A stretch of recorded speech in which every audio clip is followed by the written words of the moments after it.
Hello everyone, welcome back to my channel. Thank you so much for clicking on this video. If you are returning, if you are new, welcome. I am a tarot reader and a channeler, and basically I'm here to help give you advice and guidance on anything that concerns you in your life. Here on your journey on this earth. And one of the ways that I can give you messages and advice is through tarot readings. So this one is a tarot reading. This is a pick a card reading. So basically, you'll get a number of choices. As you can see here, there's 3 today. And you pick whichever card is calling out to you the most. Whichever one stands out to you the most, whichever one your gut or your intuition feels like something about this card is drawing me in the most, that probably means that that is your group and there are messages of guidance in there specifically for you and all the other people that picked that group. So today's topic, I was being called by Spirit for some reason. I asked what does the collective need to hear advice about right now? And this one specifically is about a update on a twin flame or divine counterpart journey connection. An update on the energy, what's going on, any advice for you to continue on this journey successfully, or to give you any relief if you're going through a rough patch. Whatever the case is, whatever you are called to this reading, if this found you, this probably means that you need some kind of message from Spirit if you are on one of those types of journeys.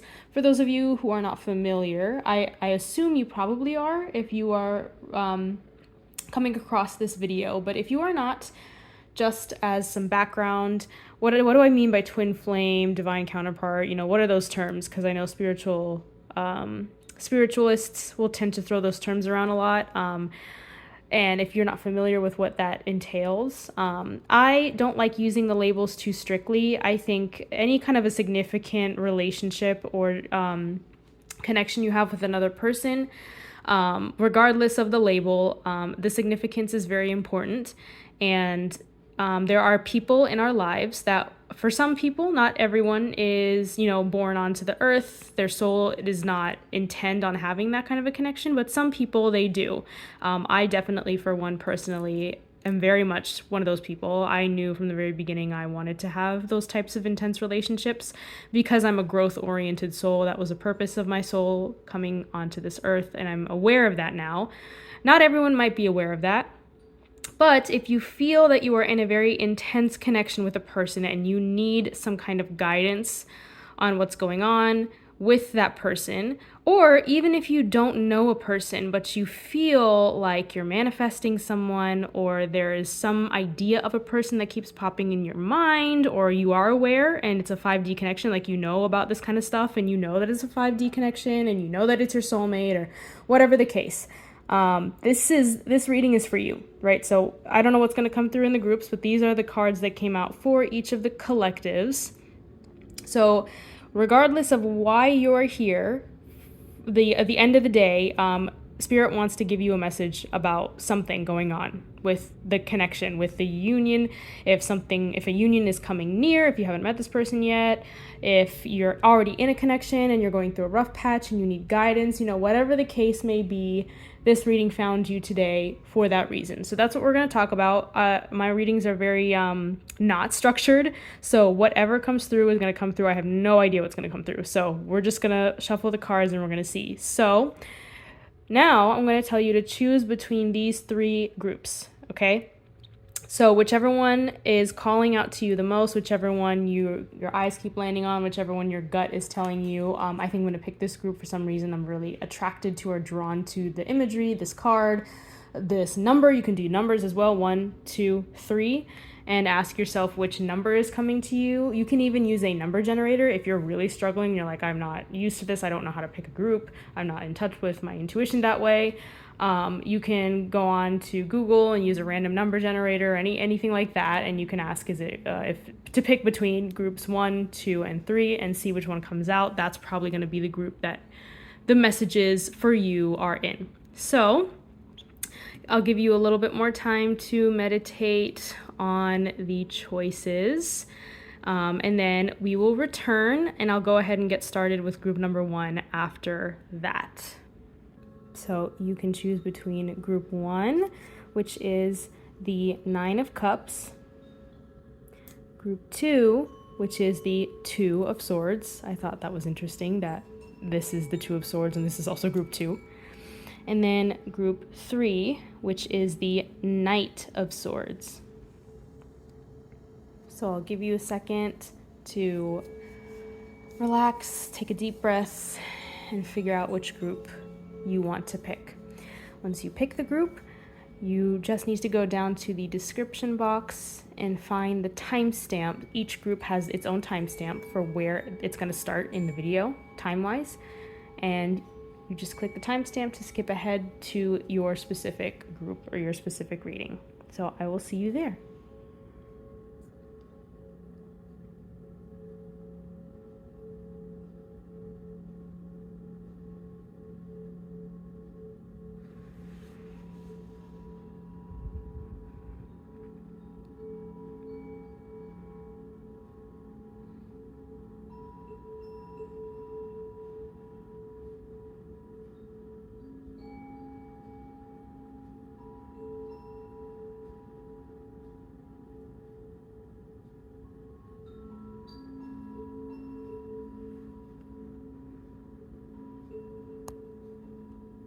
Okay, hello group 1. This is for those of you who were drawn to, let me show you the card. This card right here, the 9 of Cups. So let's get into your reading. Before I shuffle the rest of the deck and get additional cards and additional messages, let's talk about what this card stands for and why you might have chose it. So first of all, sorry, if you hear something in the background, I'm shuffling the deck. But first of all, hold on, let me not shuffle right now. First of all, 9 of Cups. 9 of Cups is a great card. To start off, right off the bat, this is the card, here, let me show you. This is the card that traditionally talks about wish fulfillment. Yeah, plain and simple. This card stands for wish fulfillment. Your dreams coming true, a wish that you've longed for coming true, stuff like that. It's a very, very, very positive card. So it was nice to see this come out. Another additional information or context that was interesting, I was shuffling the deck, and usually I like to pick cards from the top when I'm done shuffling. This one, though, flew out immediately. There was a couple of other cards that also fell out. I didn't take those, but the other cards that fell out did not fall out facing up. They fell out like this, so I couldn't see them anyway, so I didn't take them. But this one specifically came out pretty quick on its own, flipped out, and landed like that. So I don't know what the significance of that is, but it's giving me positive vibes, and the fact that it came out so fast. Honestly, you guys, I will see what comes out in the cards. I'm not sure if this is exactly what this is foretelling, if this is a sign, but there seems like there is someone that you've been manifesting, whether it be someone you know or not, just in general, like, oh, I really want to meet my soulmate, I want to meet my counterpart, whatever the case, or there is a specific person that you are manifesting. I feel like with the combination of all the things that I just mentioned, you're going to be united with them very soon. Like, who you're manifesting, who you've been desiring, like you've been wishing for this for a long time, this is a very good omen that it's going to come true very soon. Not just that it's very soon, this is wish fulfillment, and then on top of that, it flew out so fast when I was shuffling, I didn't even have to pick it off from the top. So that's making me think a union might be coming very soon, is what I'm getting just from this card and the way that it was behaving when it was being shuffled. So with that being said, let's put this back in the deck and let's shuffle and get your messages for what Spirit would like to tell you, communicate with you about this twin flame, soulmate, divine counterpart reading. Anything that you need to know, anything at all, whether a union is coming, or whether there's something that you need to work on, or whether there's a message of reassurance or something, so any kind of information the Spirit needs to talk to you about. Let's see what they have for you. So we'll do one more shuffle. Let me see if I'm picking up on anything.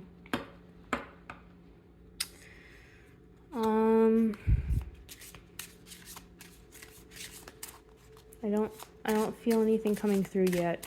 Spirit, for group 1 who picked the 9 of Cups, what message do you have for them? Oh my gosh. Woo! Hello. Should I that was fast. Do y'all saw that? I didn't even ask the question. Okay. Oh, please excuse my missing nails. Oh my gosh. Your girl's gotta fix her nails. Okay. Should I take this? Yeah, obviously, yeah. Okay. 4 of Wands coming out immediately. That's also a great card, y'all. Wow. Okay. Spirit, for group 1, what message do you have for them in regards to their divine counterpart? Their, ooh, something wanted to come out there, but it didn't. Okay. Their divine counterpart, their twin flame, their soulmate, whatever the case, a significant person in their life, or a person that they're about to unite with into their life. What messages do you want to communicate to group 1? Usually I'm able to channel as I'm shuffling. Nothing's really coming out for you guys yet, besides like what I already mentioned in the beginning just now. Oh my gosh. Should I take this? Yeah. Oh, you guys are getting good cards. Wow. Okay, 4 of Wands. I'll show it to you closer when I start talking about what these cards are and what they mean and stuff. But wow, 4 of Wands. Great card. And then the 6 of Cups. Another great card. What else? Spirit, what does group 1 need to know? With the 6 of Cups, I guess I'll mention this right now. I was going to wait to talk about everything, but for some reason, I feel like I need to say it now. 6 of Cups indicates usually one of two things in the context of especially this topic that we're talking about.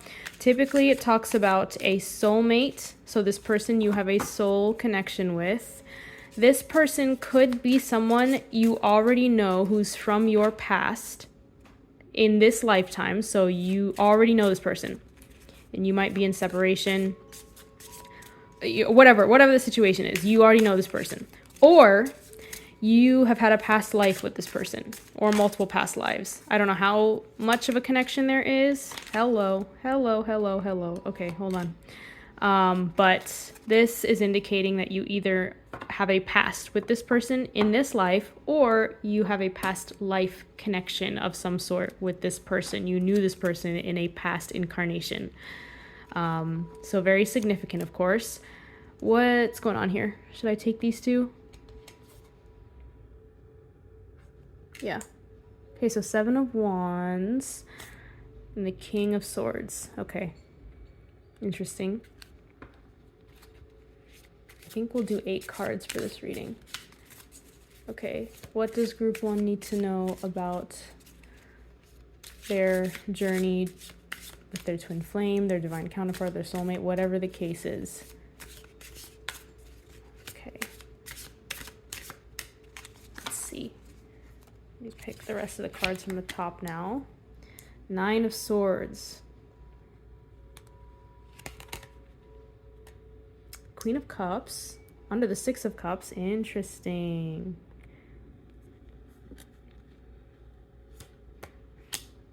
Seven of Pentacles.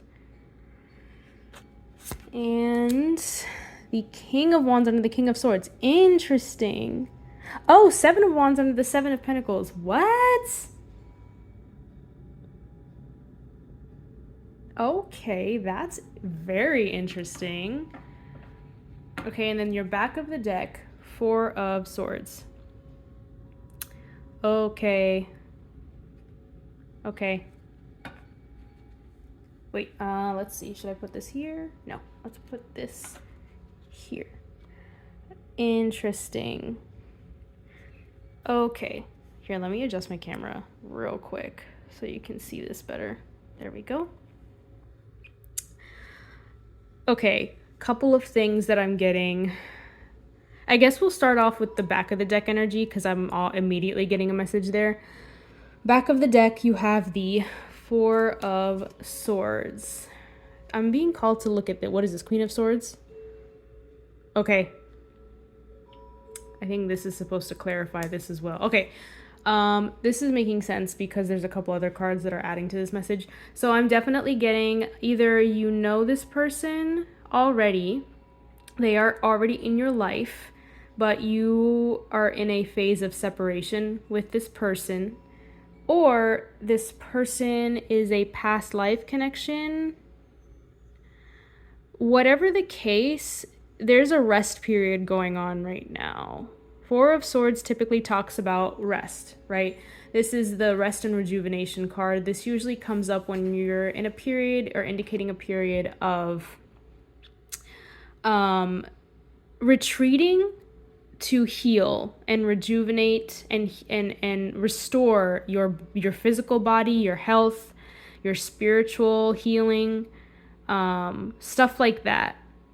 So this being like your overall energy right now, there's very clearly some sort of a need for a pause. This is like basically like there's a pause going on in this connection right now. Like a much needed pause. A pause that will benefit both parties because it will give you guys the space. That's essentially what the energy is giving me with this Four of Swords, is like classic, like taking some time for space. There's like a bit of distance because both of you have to kind of sort your stuff out, work on your healing, rest, take care of your health, take care of yourselves, do a little bit of inner work, you know, all that kind of stuff. So if you're wondering why there's a separation, or you're nervous about it, or you're asking like, I wish it wasn't this way, Spirit is here to reassure you, this being like the overall energy of this entire message. Spirit is reassuring you that this is very necessary for you guys right now. If you were together right now, it would further exacerbate problems. Whereas taking this route of like, this is like a divine intervention. I don't know what could have caused a separation if you do know this person and you have went separate ways temporarily. I don't know what could have caused it. You know, honestly, with this Four of Swords, I'm not getting that it's like a... Because it's not the Tower, or it's not like a intense negative or explosive card. It's Four of Swords is very calm, peaceful energy. So I'm honestly getting that this is just like a very cordial, like you both kind of came to the agreement, or it just kind of naturally happened. It wasn't like there was an argument or a fallout or anything crazy like that. I think it's just like a very normal, very natural separation. Not all separations have to be negative, but I'll get more into it later because the Nine of Swords also came out here. You guys might be overthinking and anxious and nervous about this separation of like, is this a sign that things are not going to work out, that it's going to end, or are we doing the wrong thing? Like, you might be overthinking the separation as something very, very negative, but in reality, it's really not. Like, it's a very natural ebb and flow. This happens. I think this is something that I talk about a lot in general, that I like am frustrated with in this like rhetoric when we talk about relationships. There's this like this stigma around separation, around taking space when you're in a relationship. That's like really frustrating to me because you need to have periods where you can be independent and yourself and recharge when you're in a committed partnership. Just because you have some distance between the two of you, in absolute no way is that a negative thing. There's sometimes where it absolutely is negative. There's some times where it can be suspicious, but when you both are on the same page and it happened very naturally, and there's no need to worry if there's space between you and another person that you care about, right? That's a very natural thing. This is with any kind of connection, any kind of relationship, whether a family, friends. People are allowed to have their own time. You're allowed to have your own time. I don't know why I feel the need to talk about this, but I think this is something that will be very reassuring. Like, you guys need to hear this to help ease some kind of like nerves that you're having. Is like, I'm just here to tell you, Spirit's here to tell you, like, don't worry about it. Like, you're fine. It's all good. It's fine. You're fine. There's nothing going on. If you're suspicious that this person isn't committed to you or is doing sinister things behind your back during the separation, you might not be communicating, stuff like that. Spirit is here to tell you, like, no, absolutely not. That's not the case here. This is like totally like you guys are just chilling, doing your own thing. There's nothing that you have to be worried about right now. This is purely, the separation is intentionally given, has been brought upon the divine as an intervention to help you to continue the last bit. Yeah, okay, this is what I'm getting. Here we go. Now I'm getting deeper into why. There seems like there's like one more stage of healing that you guys have to tie up a couple loose ends before you unite. Okay, this is specifically for those of you who haven't met this person yet. Actually, no, it's not. Why did I say that? This could apply to any of you guys. Yeah, even if you're reuniting. Like, even if you're reuniting with someone that you know, regardless of your situation, I'm getting with this overall energy and a couple of other cards that are here is this distance was brought upon on purpose. This is not like, I'm getting like, this is not like Spirit is giving you a sign that this person isn't good for you. This is why the separation happened. You should give up on this person. It needs to end, or this is going to end now that the separation has happened. This is going to end. This is doomed. Like, no, not at all. That's not what's going on here. This is very much just like hey, I brought upon a situation where you guys have to kind of come apart for a little bit so you can be in your own space and work out a couple of final kinks, a couple of final things in your spiritual journey so that you can level up again, right? That's how healing and leveling up works. It's cyclical in nature. So naturally, there's going to be an ebb and a flow. A lot of times people kind of label on and off relationships in a very negative way. And of course, toxic on and off relationships, that's one thing. That's definitely a problem. But when we say on and off, I think it gets a really bad rap. This might be a hot take, so, take it if it resonates, but I truly believe that it is very natural, and it is a very natural process for all relationships to go through on and off phases, to ebb and flow, like the energy of waves, like the moon. It's a very normal part of nature, and I think people start to get very nervous or frantic as soon as some kind of like separation or like drifting apart happens, where it's like, oh, this isn't good. Oh no, like this is gonna end. Oh, we have to fix it. We have to come back together. We have to claw at each other and cling to each other. This is not a good sign. That's not true at all. And that connotation behind, ebbing and flowing, I wish it was talked about more. It's not the case at all. There's a very natural process. It's very normal for people to have periods of time where they're in their own space and they're not communicating as much. And then there's times where you're attached at the hip and you're communicating all the time. And it doesn't mean that the time that you were apart was a negative in any way. It just is. It's just normal. That's a normal thing that happens in relationships. So yeah, I just went on this whole tangent. But I think you guys really needed to hear this. Is there's nothing to worry about right now. If you feel distant from this person that you care about, or it feels like there's some kind of weird separation, maybe like you have a connection with this person in the 5D, but you haven't met them yet, and all of a sudden you feel like this absence of their energy, or like something is off in some way, Spirit is here to reassure you that it's not anything sinister. Like, this is just, what I'm getting is like there's some kind of separation that's happening because you two are transforming again. I'm saying again, which is interesting why I said that. I think, again, like this is the nature of these types of relationships. You will have periods where you're, connected, your energy is very strong, you're very committed, you're communicating a lot, whatever the case is for you, apply it to your situation. And then you're going to have periods where you fall away, you stop communicating as much, you're not as active anymore with each other, or you don't feel the energy anymore. And naturally there'll be these cycles, and then eventually you might hit a point where one person triggers the other person.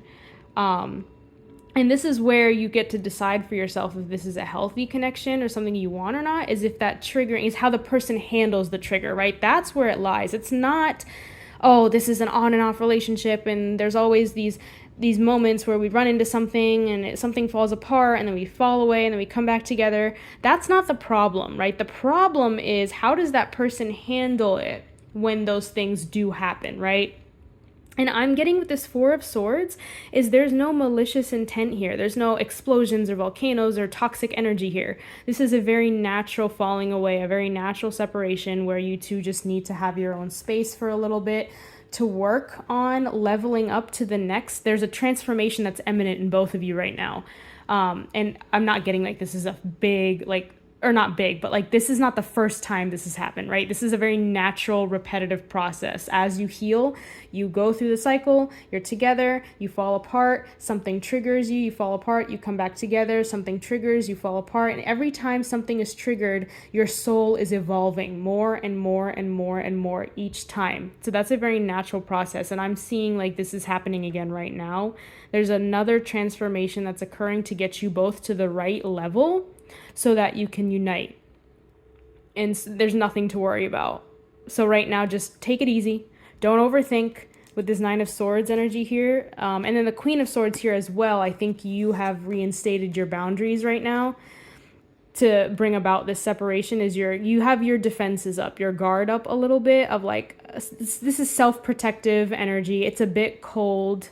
It's not very warm or reciprocal. The Queen of Swords always gives me that energy of like, putting in boundaries. Like, you're not putting up with the shit anymore, you're putting up the boundaries. But I don't feel it in like a negative way. Like, it's like, oh, screw this person, I'm done with their BS, I'm putting in boundaries, I'm not tolerating their crap anymore. Like, it's nothing that intense. It's just like a caution, like a cautious, what I'm getting with this energy in this group. It's like, oh, we had a little bit of a misunderstanding, or oh, something feels off, I don't feel their energy as strongly anymore, or whatever the case is for you. If you know this person, if you don't, oh, things didn't work out the last time we talked, or oh, this person just kind of stopped talking to me, I don't know how I feel about it, and you just have your guard up a little bit. You're just like a little cautious. You're not as forthcoming as you might have been before, but that might be worrying you of like, why was it seemed like it was going so well, why is it like this now? And Spirit is telling you like, no, don't worry about it. It's not anything sinister. This isn't a sign. This isn't a bad omen with this Nine of Swords here. You guys might be overthinking a lot about that. Don't worry about it. Just let it pass. Just let it be. Just let it be. It's going to be fine. There's nothing negative happening here. You don't have to change course. You are on the right path. It's all good. This is a very natural part of the process. And this is working in your favor, right? What I was saying, like this needed to happen so that when you do unite, you will be in the best version of yourself when it happens. So the rest of the energy that I'm getting here, we talked about the Nine of Swords, is you guys might be kind of in an anxious, overthinking energy right now. And you Spirit really just wants to come through and like ease your nerves. Like, you do not have to be worrying like this. It's all good. Because you got such positive cards. Listen, you got the Four of Wands, Six of Cups, Queen of Cups, Seven of Pentacles. Like, these are all such positive cards. And then the King of Wands is also positive, obviously, but there's a different message I'm getting there. But I think these all come together. These all go together. Let's talk about it. Four of Wands, very positive. This is my marriage card. This is the card of celebration. This one always makes me think of weddings, because it talks about like home and family and celebration and also commitment and marriage and stuff like that. So I always get like a wedding. Like, that's usually a scenario where all of those factors kind of come together. Celebration, family, marriage, romance. Four of Wands is like commitment energy. It's marriage energy. It's celebration. It's a very, very positive card.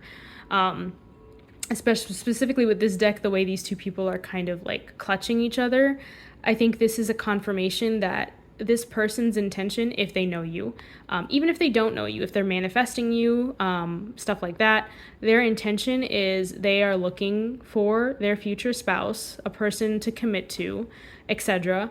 Or they see you, they know that you're the one that they want. Like, this is what they want. End goal with you is like they want to be committed to you and you only. This person is looking directly at this other person, and they're both embracing each other, and they're both holding the wands, and it's like the same. They're both lit, like each of the wands are lit, they're the same height, they're reciprocated, right? Even if you are presenting differently on the outside, right? These two people are dressed very differently. This person's dressed in black and they're covered up. This person has no top on and a purple skirt, but you can see it's reflected in both people, right? They both have an element of purple, they both have white hair. This is giving me the energy of like, you both might be very different on the outside. You both might be quite opposite in personality, or you just might physically look different. You might be different nationalities or races. You come from different worlds, backgrounds, whatever the case. But you both mirror each other very strongly. Very typical twin flame or divine counterpart type of energy. And then that was reaffirmed by the fact that you also got the Six of Cups, which is typically my soulmate card, my divine counterpart card, past life connection. I was also getting the energy, like I told you before, that you might actually already know this person. So this person could be from your current past, like past as in this lifetime, you knew this person already from your past. This could even be a childhood friend or a childhood connection of some sort. That also is what I get with the Six of Cups sometimes, but this is to reassure you that you two are mirroring each other. Even if you might seem like you're worlds apart or that you're different, your intentions are the same, your goals are the same, the energy is reciprocated and very equal, which is typically very healthy, right? It's a good sign for a healthy connection. So again, nothing to worry about, very good intentions from this person. And then the Queen of Cups as well. One of my favorite cards. This is such a lovely card to get, and especially a romantic reading. This is like pure, genuine love and emotions, softness, sweetness. This gives me very motherly, very sweet, very nurturing energy. The Queen of Cups is like the ultimate card of like motherly love, nurturing, caring. This person might be that way towards you. You might be that way towards them. But this is a great card to get overall as the energy of like, this is how your guys' connection is. This is how it is. And if it's not like this way currently, if you're dealing with someone, like you're in a separation, you're dealing with someone from your past, and that's not how it has been, this is the future, right? This is what this connection is meant to be. This is the potential of the connection that's coming up in the future after you guys reunite or unite, whatever your case. Very positive, very, very healthy, wholesome, sweet, loving, positive, committed, celebratory, like just great energy, very positive. And then Seven of Pentacles, specifically in this deck, this artwork is what's used with the Seven of Pentacles. This person's intentions might be to start a family with you, to get you pregnant if you are a woman. If you are a man, your person might want to get pregnant by you, or if you are in a same-sex relationship. If you are a woman and you are looking for a woman, your person would like to get pregnant by you, or not get pregnant by you, but have a child with you, basically, is the gist of it. If you are a same-sex couple, man or woman, you want to have a child with this person, or they want to have a child with you. It's reciprocal, like I was saying, right? With this card, with the Four of Wands, how there's like a lot of mirroring going on here. Basically, it's reciprocal. Anything that I'm talking about is from the perspective of them and you. You both are on the same page when it comes to that. So, and this energy, specifically in this card, this isn't the traditional meaning all the time of Seven of Pentacles. Usually it just talks about like planting a seed and waiting, being patient for the fruits of your labor to come to life. But what I'm getting here, of course, is the same thing, is Spirit's telling you to be patient, which I know can be very frustrating if you're going through a tough period, but this is telling you to be patient because, oh my gosh, there's just so much positivity and abundance here. Like, look at all the plants that are growing, like the seed that you planted, the prayer that you have spoken out into the world, right? it's been heard, it's been answered. It's just not here yet. But oh honey, they're working on it. It's coming. Don't be fooled just because you can't see it or you're in a place where that can be very confusing. No. There's progress being made. Lots of progress. Look at how many plants are growing. The seed has not only been planted, watered, and started growing into seedlings. No, they're growing into full plants. You are almost there. It's happening. And it just gives me such stable energy. This is like unshakable. Like, you guys are going to be with each other for the rest of your lives. No matter what happens, no matter what you go through, no matter how many more moments of these types of things may happen, even in your connection, no problem, no worries. You will get through it 100%. There's like not even a question. You're going to get through it because you both are putting in equal effort and you both have equal desire to be together. So no matter what happens, you're going to work on it. It's just like that's the kind of energy I get. Like, there's no doubt. This 9 of Swords energy, I feel like as you continue in this connection, after you unite, this will naturally start to fade away. Like, you will not experience this anymore. This anxiety is going to be like, you're going to think back and like be like, why did I worry so much? Like, why was I always so anxious? That's crazy. Because there's just such a strong foundation of trust. Like, this person is not going anywhere. You're not going anywhere. No matter what comes up, you're gonna come back to it every single time. You're gonna work on it. If you need to take time apart, you will be on the same page there. It's like, hey, I just need my space. They'll be like, okay, that's totally fine. I'll give you the space. Or they might say they need the space. If you're going through a rough patch, you'll work on yourselves. You'll figure it out, and you're gonna come back together. This just gives me very abundant energy too. This reminds me of the Empress. And the Empress is a very positive, abundant card. You guys just have good luck. Good things come to you when you're together. You might work together. That's just a side message for some of you, not for everyone. But you guys might work together and you'll be very successful as business partners together. But overall, whatever it is, like, same with the Empress, like, if you're not interested in having children, you guys might birth a business idea together. You might have pets together. You might build a home together, like something. You guys are going to make something together, and it's going to be very fruitful, very successful, and long lasting. Pentacles energy, especially with this Pentacles energy, 7 of Pentacles, is like, you set a prayer in motion a long time ago. You planted a seed of a manifestation a long time ago. Whenever I see this 7 of Pentacles, when it comes to manifestation, that usually means like that answer has been prayed and we've been working on it. Spirit has been moving things in the scenes. They have been sending signs to your person to work on what they need to work on. You've been doing your work. Everything's been worked on. Like, everything's falling into place in the background. All the puzzle pieces are coming together to finish the puzzle, to bring your manifestation to life. It has been set in motion a long time ago.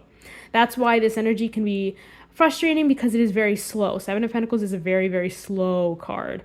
But usually good things take time. And the slower or the longer that you've had to wait, honey, the more abundance is being promised to you. The longer you've had to wait, the more abundance is coming your way, the more stable that abundance is going to be. You will never have to worry for the rest of your life, once you get it, if it's going to leave you. It's not. It's not going to leave you. It's only going to continue to grow, continue to accumulate and build. So very, very, very, very positive, reassuring cards that are coming out for you guys. So you have nothing to worry about. You are fine. It's all good. Don't think too much about this right now. Just, I don't like to say distract, because I don't like suggesting that people run away from what's going on, but where I don't mean like escape, but just don't worry about it. Don't think about this too much. Focus on all your other stuff that you have going on right now. There's nothing to worry about. You're fine. Now with these 2 cards, I think this is just further describing.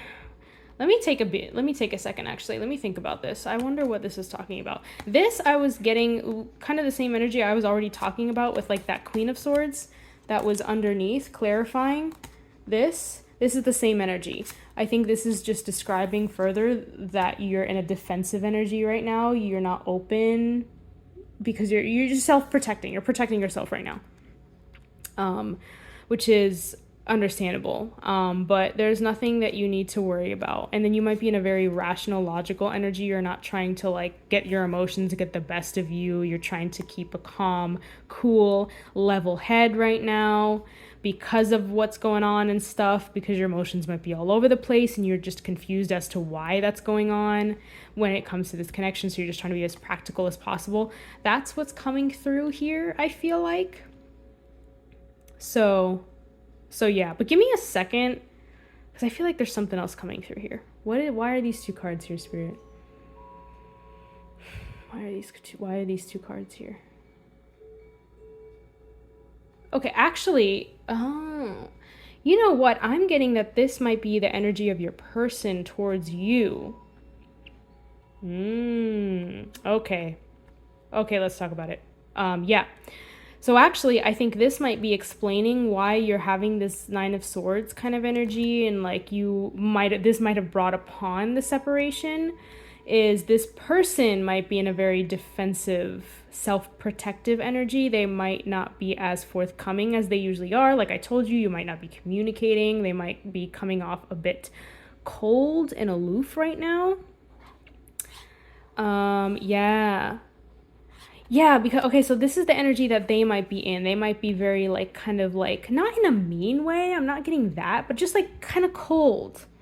Like, they're not as warm or emotional or forthcoming as they have been in the past or something. If you know this person, if you're in a 5D connection, you haven't united with this person, they might be, like, you're not picking up on, the energy is off, is what I'm getting. Like, it's cold. The warm, emotional, romantic energy is not as forthcoming right now for some reason. That might be what you're picking up on, regardless of like if you know this person or if it's a 5D connection, you haven't united yet. And I think this is because in their own personal life, there's something going on. The Seven of Wands is not a great energy. Not like in a bad way, but they might be dealing with some tough people in their environment or tough circumstances in their environment right now, which is really unfortunate. Oh, I'm sorry for them for dealing with that, but they're having to protect themselves right now from something. Maybe there's like toxic people that aren't great for them. Maybe their work is really stressful right now, or there's something going on with another group of people or another third party. Like, I don't like using the term third party because obviously the connotation is always like there's another romantic interest, which that's not what third party always means. A third party can mean so many things, right? It's just like another factor outside of the two of you that could be interfering with you guys right now. I'm not getting like there's like another person that this person is entertaining. Like there's no like another option, like a romantic option that they're entertaining. No. I'm not getting that at all. I'm actually getting like, this might not be for everyone, but I think for the most of these people, it's work. Something within their career or their work is like not going great right now, and they're having to protect themselves or be defensive right now. So just overall the energy is not like, they're not in a safe, that's what it is. They're not in a safe place right now to be vulnerable and emotional and warm and forthcoming. And so they've had to kind of pull back and like protect themselves for some reason because of unfortunate circumstances that they're going through right now where they have to protect themselves. So naturally this King of Swords energy might be what they're in right now, which is of course very cold and aloof. Again, I don't think it's in a bad way. Like, I don't think they were like mean to you or like cruel to you or anything like that. Because sometimes that's what this King of Swords can talk about in certain contexts. It's a very ruthless energy. This also reminds me of like a person that can be very cold with their words, harsh with their words, very critical. It can get pretty extreme. But in this case, I'm not getting that. I'm just getting that this person is just a little colder than they usually are. They might not be as talkative as they usually are, or their energy just feels kind of off.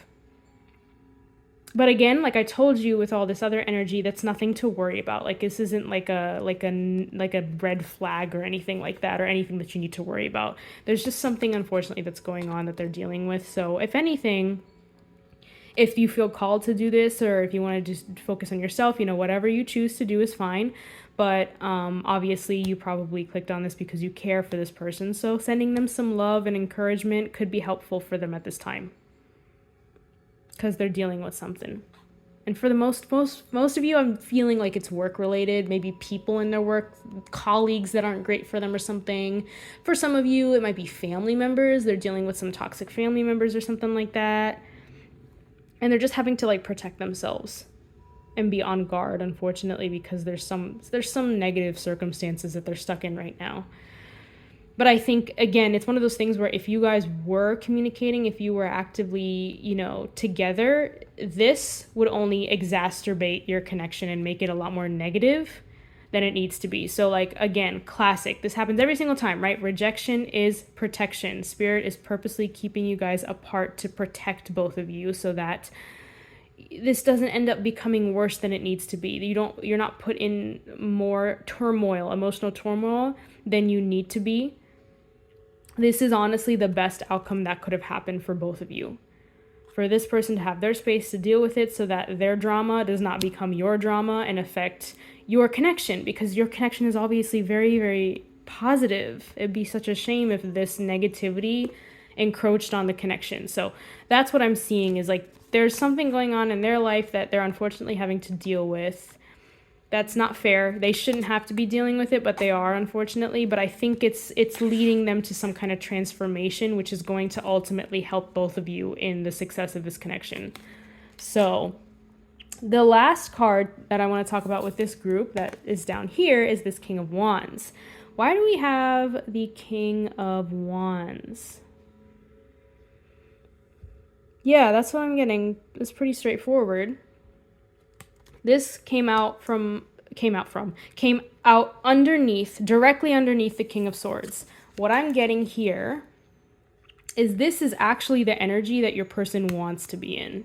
When you guys unite, when you come together, when this person's ready for you to reunite or unite, this is the energy that they will actually embody. Completely opposite from the King of Swords, y'all. So this is the transformation that they're going through right now. Once they kind of come out of this energy and deal with whatever, toxicity or unfortunate circumstances they're dealing with, this is where they're going to end up. And this is incredibly warm, passionate, fiery. They're probably going to pursue you very strongly. They're going to voice their attraction towards you or their feelings towards you very openly. Like, this is a very passionate, driven energy, very creative energy. This person might be in a negative space right now where they don't feel safe to express their true self, be their creative, weird, quirky self. But this energy is completely opposite from this Swords energy, where this one, they're going to be a lot more warm, they're going to be more in touch with their heart, stuff like that. So I think that's what's going on right now, is they're in a space where they're transforming from this energy into this, but they can't do that with the circumstances that are going on at this moment. And if you two were in a connection together, or actively together, or very close together emotionally, if that connection was too close, they would end up hurting you in the process, which will only make your connection so much more worse. And you'd have to deal with so many more problems than necessary. And so Spirit brought this separation upon you two on purpose to help protect you from that, and to help give them the space to just work out their nonsense. I don't want to say nonsense. It just sounds like they're doing something bad. No. Work out the nonsense going on around them so that they can come to you right. When you guys unite again, or reunite, or unite for the first time, they're in a good energy, an energy that you deserve. You don't have to deal with their headaches, right?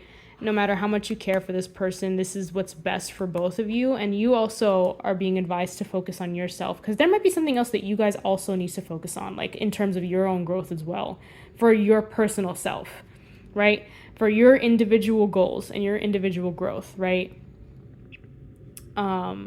So yeah, that's what Spirit is advising you, that basically, like, at the end of the day, like, it's going to be fine. You're going to be fine. It's all good. This is happening for a reason. It's all going to end up well. So for now, try your best to just focus on what you have going on for yourself. You can send this person loving energy, supportive energy to help them through this period, because at the end of it, they're going to come at you completely different than they are now. It's nothing to take personally. This is not like this person's intentions are not bad or anything like that. Ideally, it would be nice if if they have not done so, communicating to you like, hey, I'm going through a rough patch right now. I need to pull away. That would be the ideal scenario. So if they did do that, that's awesome. That's great. That's also good. But I'm getting the feeling that this person might have just kind of stopped communicating or have drifted apart. If you know this person. If this person's not in your life, the energy might have just shifted and you're picking up on it and it's concerning you a little bit. But there's nothing to worry about. This person's intentions are not bad. They're just going through some unfortunate things right now that Spirit is not giving me too much clarity on. So I think they're specifically doing that because they don't want you to get wrapped up in this. This is not something that you need to worry about. There's something that you need to focus on right now on your own, and this person's going to be fine. And it's going to end up, they're going to be in a totally different energy once they come out of this, because there's some transformation that's going on that they need to worry about. So it's okay. But at the end of the day, it's gonna be totally fine. Like, oh my God, look at all this positive energy. Like, it's gonna be great. So yeah, those are the messages that I'm getting for you guys, group 1. Remember, I told you the 9 of Cups was your overall, kind of the card that represented your group, which again, wish fulfillment. It's a very, very positive card. It's manifestations coming true, coming to fruition, right? So you have nothing to worry about. I see that you could be in a tough mental energy right now. There's a lot of overthinking going on and some stress going on, but it's okay. I'm here to reassure you. Spirit's here to reassure you. You're going to be fine. It's all good. There's nothing to worry about here. Just let this period pass. It's going to be okay.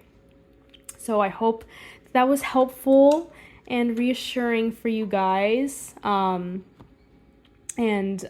hope that the messages resonated and helped ease some of your anxiety around the connection, if anything. So if you enjoyed, if it resonated, I would love if you left a comment and let me know how it resonated. And if you would like to stick around, I would so appreciate that. You can subscribe, you can like the video, whatever you feel called to do. But that is all I have for you guys, group 1, and good luck. I hope you take the time to focus on yourself. Everything's going to be good. You're all fine. And I will see you in my next video. So see you later. Bye. Hello, group 2. If you chose the 2 of Swords, funny, group 2, we got 2 of Swords. Interesting synchronicity there. Maybe you're seeing a lot of 222 right now, like angel numbers. Take that if it resonates. You'll know if that applies to you. But this is if you chose group 2. So what messages does Spirit have for you in regards to your divine counterpart, soulmate, twin flame, journey, union, whatever the case, whatever messages need to come through that you need to hear? So 2 of Swords talks about, before I shuffle my deck and get you the other cards, typically this talks about indecision about something. You're indecisive about some kind of a decision that you need to make in your life. I'm not exactly getting what it could be, to be honest.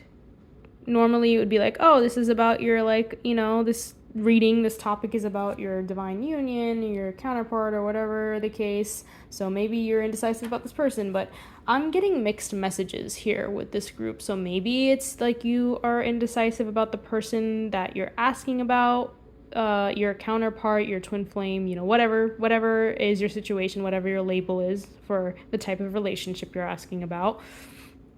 You're indecisive about this person, or you're indecisive about something else in your life, like a path, a career, some big decision, something. So this is what we're opening your reading with. But let's see. I'm not getting any other messages, I don't think, about that. So let's see what other messages you have in regards to your journey with your divine counterpart, your soulmate, your twin flame, whatever resonates for you. So Spirit, for the collective that chose group 2, what messages? What messages do you have for them? What would you like to tell them?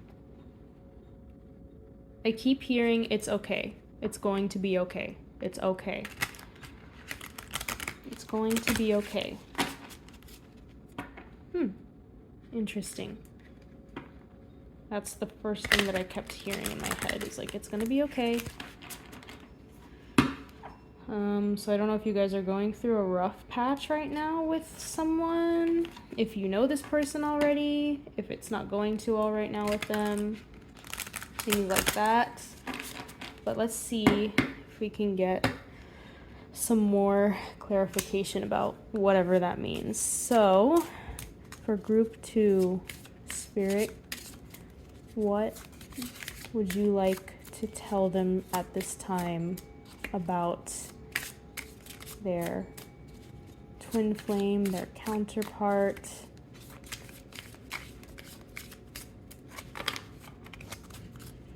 Their soulmate, this person of significance romantically. What messages do you have for group 2, Spirit? Okay, a little bit more shuffling. Okay, so you immediately got Queen of Wands came out, flipping out on its own. Very interesting. Good card to get. I'm immediately, we'll see what else you get, so I'm not sure, but like immediately I am getting that this is you guys. this is the energy that you're in, which is awesome. So let's see what else is going on there with that. But this card I'm just feeling is representing you for some reason. So let's see what else you have. 3 of Cups. Okay. 8 of Swords. What are the messages for group 2 for their Page of Wands? Okay. 6 of Cups. This came out in group 1 as well. Interesting. Ace of Wands. Lots of Wands energy. Interesting. What is going on here? 4 of Pentacles. And 6 of Pentacles. Okay. Let me adjust the camera because this is a little crooked. Oops. There you go. There we go. Okay. And then your back of the deck. Wow, 6 of Wands. What? Okay. What is going on here? Spirit, what? Why am I like not? Okay, hold on. What's going on here? Group 2. Messages about your divine counterpart, twin flame, soulmate, journey, union. What does group 2 need to know?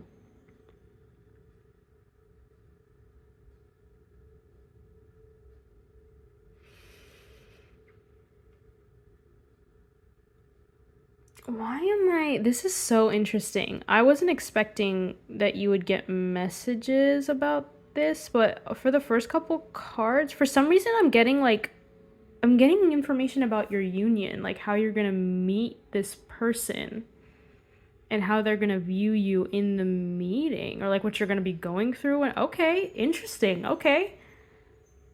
I was not expecting that this information was gonna come out, but that is what I'm picking up with these cards. Give me a second. Give me a second. There's a couple other cards I want to like get clarity on. Yeah.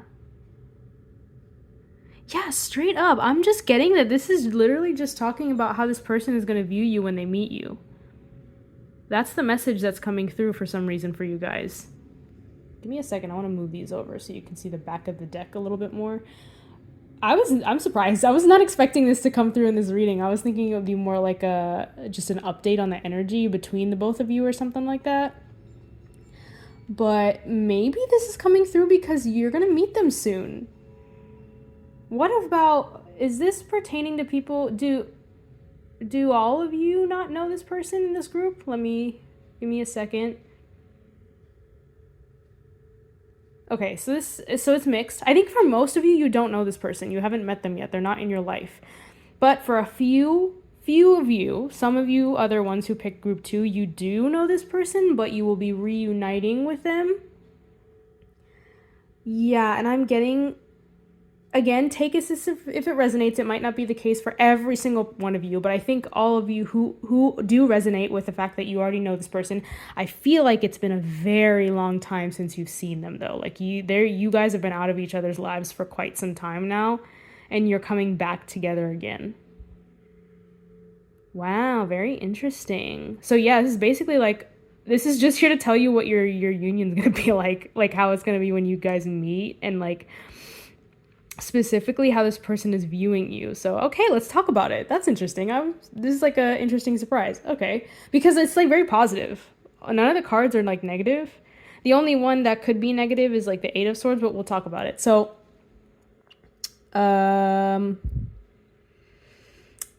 yeah, let's just get right into it. First of all, as soon as this card came out, like, this is boss energy, you guys. I love this energy for you. You're gonna be in this energy when you meet your person, your counterpart, twin flame, whatever you resonate with. When you unite or you reunite with this person, this is the energy that you're gonna be in. So let's talk about the Queen of Wands. The Queen of Wands, very empowered energy. You guys are going to be on top of your game. You're going to feel sexy. You're going to feel passionate. You're going to feel inspired. You might be doing something creative in some way. But you just come off to this person like a badass bee. Like, regardless of if you're a man or a woman, if you're a man, yeah, regardless of gender, it doesn't matter what gender you are. You're just going to come off super confident and sure of yourself and sexy. Fire, this is like Wands energy represents fire, and Queen of Wands always gives me, not only are you confident and powerful and strong, you're sexy. This is sexy energy. This person, this person might be a little intimidated by you because of it, because you just come across so, like, you're so hot. Like, you're like really cool and you're really hot and you're so like cool and hot. That's what I'm getting. Like, this person's like intimidated and like a little shy. They're like, whoa, this person's so hot and cool. What the fuck? Sorry for my language.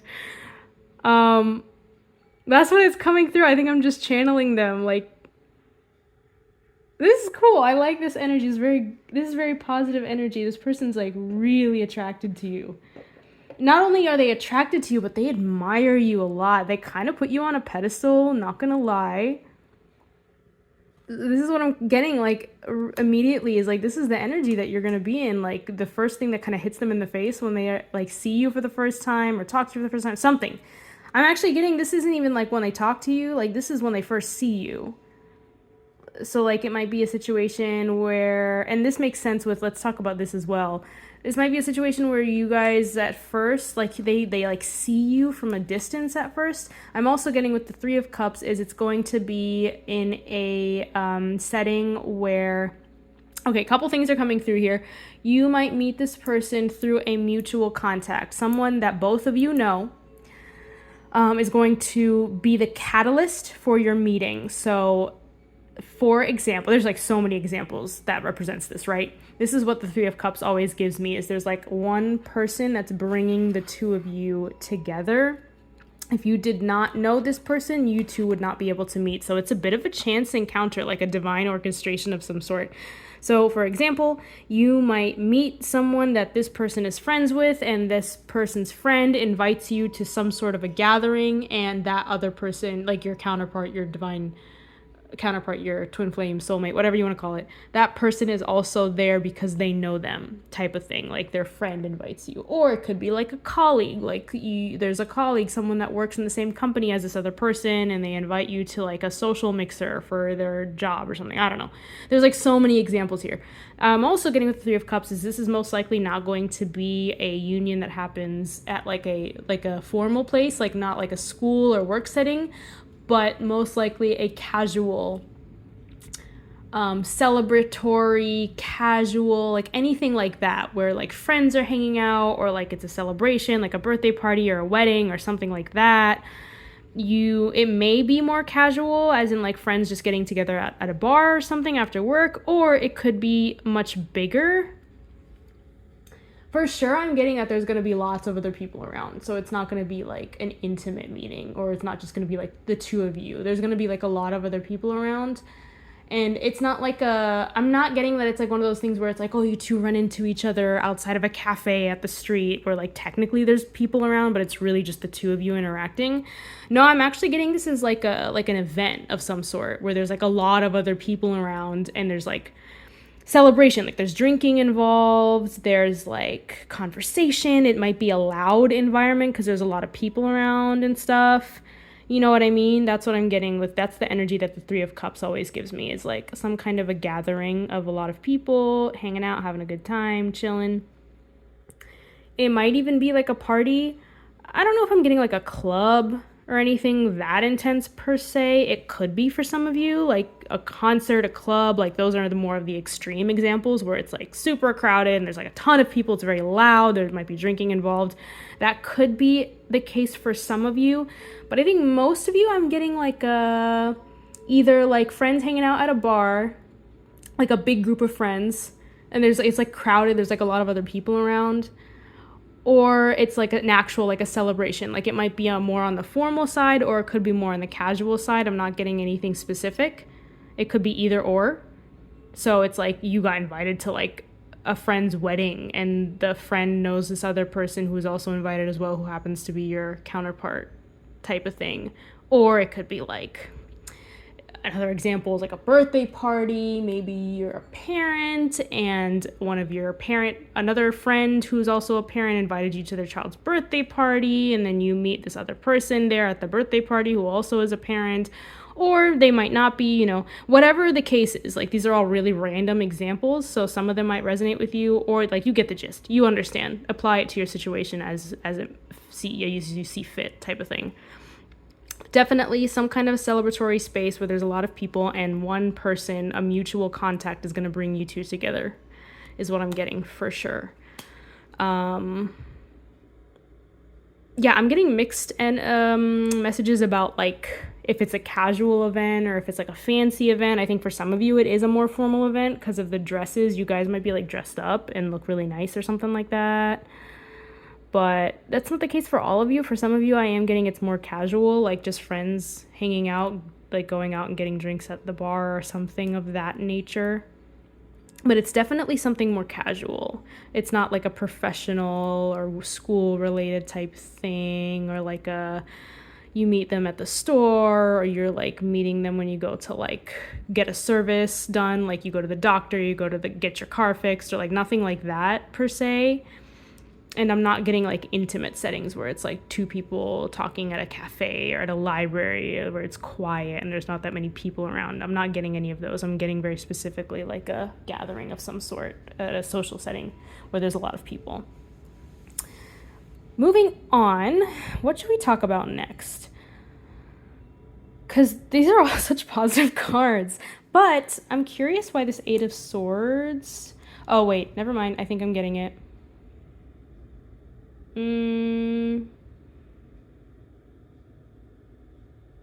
Yes. Okay, wait. So I think these all kind of go together. Let's talk about it. So this is all continuing to talk about how this person is perceiving you. What I was mentioning before when I was talking about this, I brought this up to talk about the fact that because there's like going to be a lot of people in this setting, I think this person's going to see you from a distance and observe you for a while before they actually start talking to you. So from a distance, before you talk to them, open your mouth, and before they know anything about you and how you are as a person, the energy that you're giving off, the way that you're coming off, is Queen of Wands. Very, very confident. They're definitely intimidated by you, and they put you on a pedestal. They think you're really hot and you're really cool. That's what you're giving off at the beginning. Now, I think the rest of these are more, there's more depth to them.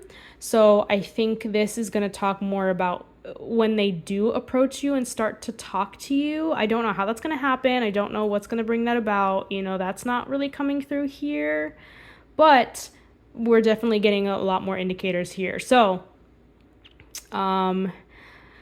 what else are they going to notice about you? So I don't know how long you guys are going to talk to each other. I don't know how immediately they're going to get this, but they're getting a lot of stuff coming through. So I'm getting I don't know how. I really am not understanding if they're going to be talking to you for a while and really going to get to know you in this setting, or if this is stuff that they're also picking up from a distance before, as they see you interact with other people and stuff, type of thing, before they start to talk to you. So, but what they are picking up is, let's talk about the Six of Cups, I guess. So we'll start here and then work our way around as it comes out. They immediately know that you're their counterpart. I don't know if they are familiar with concepts about soulmates, divine counterparts, stuff like that. Let me think about it for a second. So I'm hearing that they do. Yeah. Yeah. For most of you, I'm getting that this person believes in soulmates. They even if they're not spiritual, if they don't know much about spirituality, they do believe in that concept of like a person that they are meant to be with. Their intentions are to search for the person that they are meant to be with, the one. Their intentions are there. And so with this Six of Cups, I'm getting that this person immediately recognizes you as a significant person in their life. It's almost giving me love at first sight vibes, which is really interesting. Whatever the case, I don't know if they're this is my soulmate, or this is the one that I've been searching for all my life, or if it's just oh my gosh, this person has me feeling some type of way. I've never felt this way about anyone before in my life, if it's more vague. But there's definitely some significance in the way that they're reacting to you, and they recognize it as this person is significant. This seems like someone who's going to be very significant in my life. And specifically with this energy is very sweet, because this reminds me of childlike innocence. Because in the traditional tarot, oh my gosh, it's one of my favorite artworks in the traditional tarot. It's the cutest little image ever. It's the image of the little boy in a field. They're in a field of flowers in between buildings, and this little boy is giving a bouquet of flowers to the little girl. They're two little kids, two little babies, and this little boy is giving a bouquet of flowers to a little girl. This is the energy that I think this person recognizes in you, and I'm getting that this is after they start to talk to you, because you're coming off very intimidating and confident. Not intimidating in a bad way, because this is Wands energy, so it's fire. It's very warm, so you're not coming off cold per se, but you're just coming off very passionate and powerful and confident, which can be intimidating to people if they are, triggered by that in some way. And so this person is kind of your personality is very bold and strong. You stand out in a room and they're whoa. But as soon as they start to talk to you, there's something very sweet about you. You come off so innocent. There's some childlike innocence that you embody. I'm getting because okay, let's talk about these cards now, because these are coming together for me. If I could pick them up, geez. But these are kind of combining together for me, whereas the Page of Wands gives me, again, very childlike.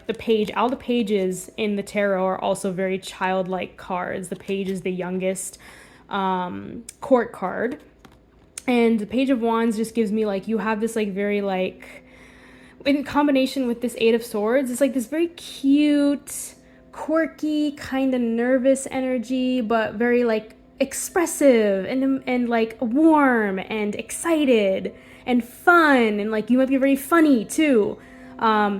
that's what I'm getting with the combination of all these cards, and this person just finds that so attractive and endearing, is like you come off in this Queen of Wands energy. You could very well be like a total, like, excuse my language, you could be like a B word. Like, you could be an asshole if you wanted to. You could be egotistical, you could be full of yourself, you could be rude, you know, you could be arrogant, right? But you are not that way at all. You are actually completely different than what they were expecting. And with the Six of Cups, it makes me think that this person feels that classic, like, I feel like I know you. Like, you feel so familiar. Like, I feel so safe with you. It's almost like this person feels like, and this is oftentimes how I describe the Six of Cups. And this oftentimes I notice does happen when you are reuniting with soul tribe family or soul members or soulmates, is it feels like you're meeting with a long lost childhood best friend. Like someone that you were like this with when you were a little child, and you drifted apart, you moved away from each other. Like, this is just an example of the energy, but maybe this is the case. This could be the case for some of you guys. Like, literally what I'm describing is you might actually be childhood friends and you grew apart and now you're reuniting. But for some of you who that's not the case, this is the type of energy I'm picking up, is this person just feels like, you know, that like feeling of like relief, of like, oh my gosh, I finally found someone that gets me. I feel so safe with this person. It feels like I've known them my whole life. Like, I'm not intimidated by them. At first, you came off intimidating, but something enticed them to want to talk to you and like approach you, and that it was going to be okay. And now they're like, oh, now I get it. I know why. Like, this person is like, I feel so safe with them. They feel like, I feel like I know them. Like, I've already known them before. Like, it doesn't feel like this is like a new person that I have to get to know. Like, I feel like we're already best friends. Like, we've been knowing each other for like 30 years or something like that. Like, it's like no time has passed. It's like you've already known each other. Like, there's something very familiar about you that makes this person feel very, very, very safe. And I think this is very rare. I don't think this person is used to meeting people that make them feel that way, especially like so soon. So immediately, and especially on top of the fact that you, like I told you, you come off in a way where you could be completely opposite from this energy. You could be arrogant, you could be standoffish, you could be judgmental, you could be cruel, you could be all those things. You could be stuck up, like all that stuff, but you're not at all. You are not that way at all. You are very sweet, very innocent, very bubbly and fun and quirky and weird. I'm getting with this Eight of Swords too, is like you might have this aspect of your personality where you're actually very humble, and you might doubt yourself a lot or talk your accomplishments down sometimes. There's something about like, I don't think this is like traditionally, and this card talks about like self-limiting beliefs, right?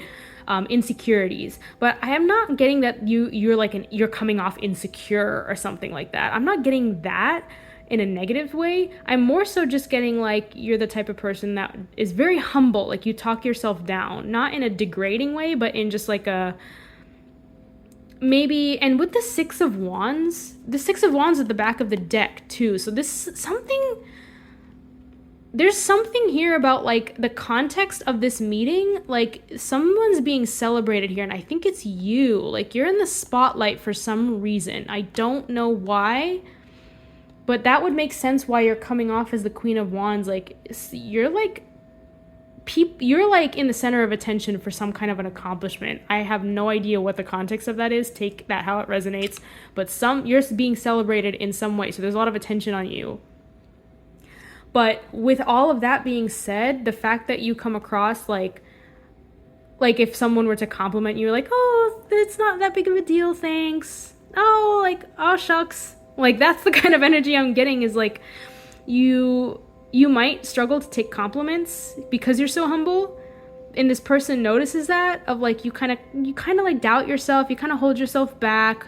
I don't feel like it's like a negative, like a severe type of thing. I think it's just like a humble thing of like you tone yourself down in a humble way. In a sweet way, in a quirky, like kind of in a down to earth type of way.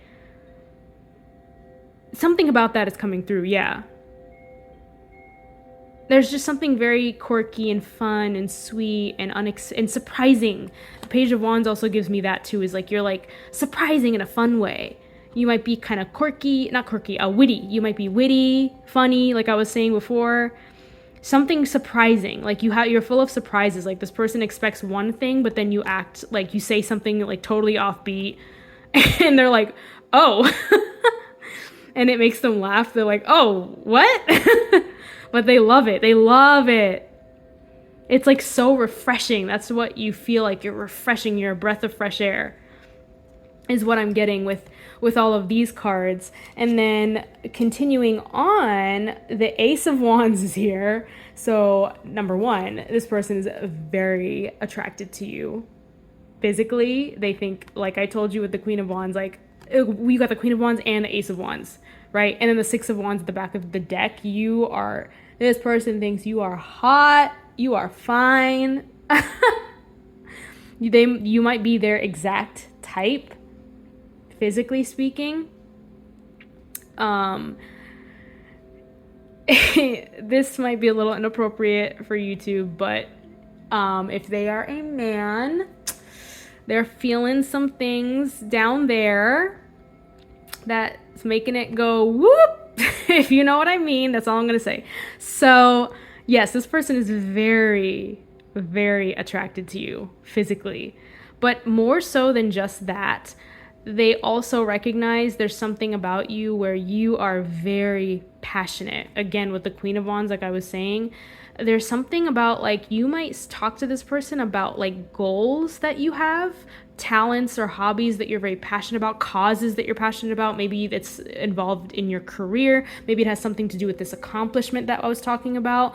Something in this context where you're being celebrated for something, or like something comes up in the conversation where you talk about your passions, right? Things that you're passionate about. And this person sees you as like, you're so driven. You have a goal that you set in your mind, and you're like, I'm gonna do whatever I need to do to get to this goal. And Wands often talks about not just passion, but creativity as well. So you could be in a creative field. You might have done something related to some kind of creative field that's bringing about this success. I'm also getting with the Wands energy, for some reason, when I spoke about creativity, that something in your appearance makes you come off very creative too. You might have a really cool sense of fashion, very unique, very eclectic sense of fashion. You might be wearing something very like experimental or something like that, or unconventional. Maybe something very colorful, something like that just makes you stand out in the room. Like you're bold. It's like, so Wands energy is very bold energy. And that's how you're coming off. And again, this person finds that so fascinating and so attractive. So attractive. I think this person is also passionate, and they recognize that within you as well. Like it's very refreshing for them to see, like, oh man, like this person's just like me. Like they're just as passionate as me. That's so awesome. And they're very inspired.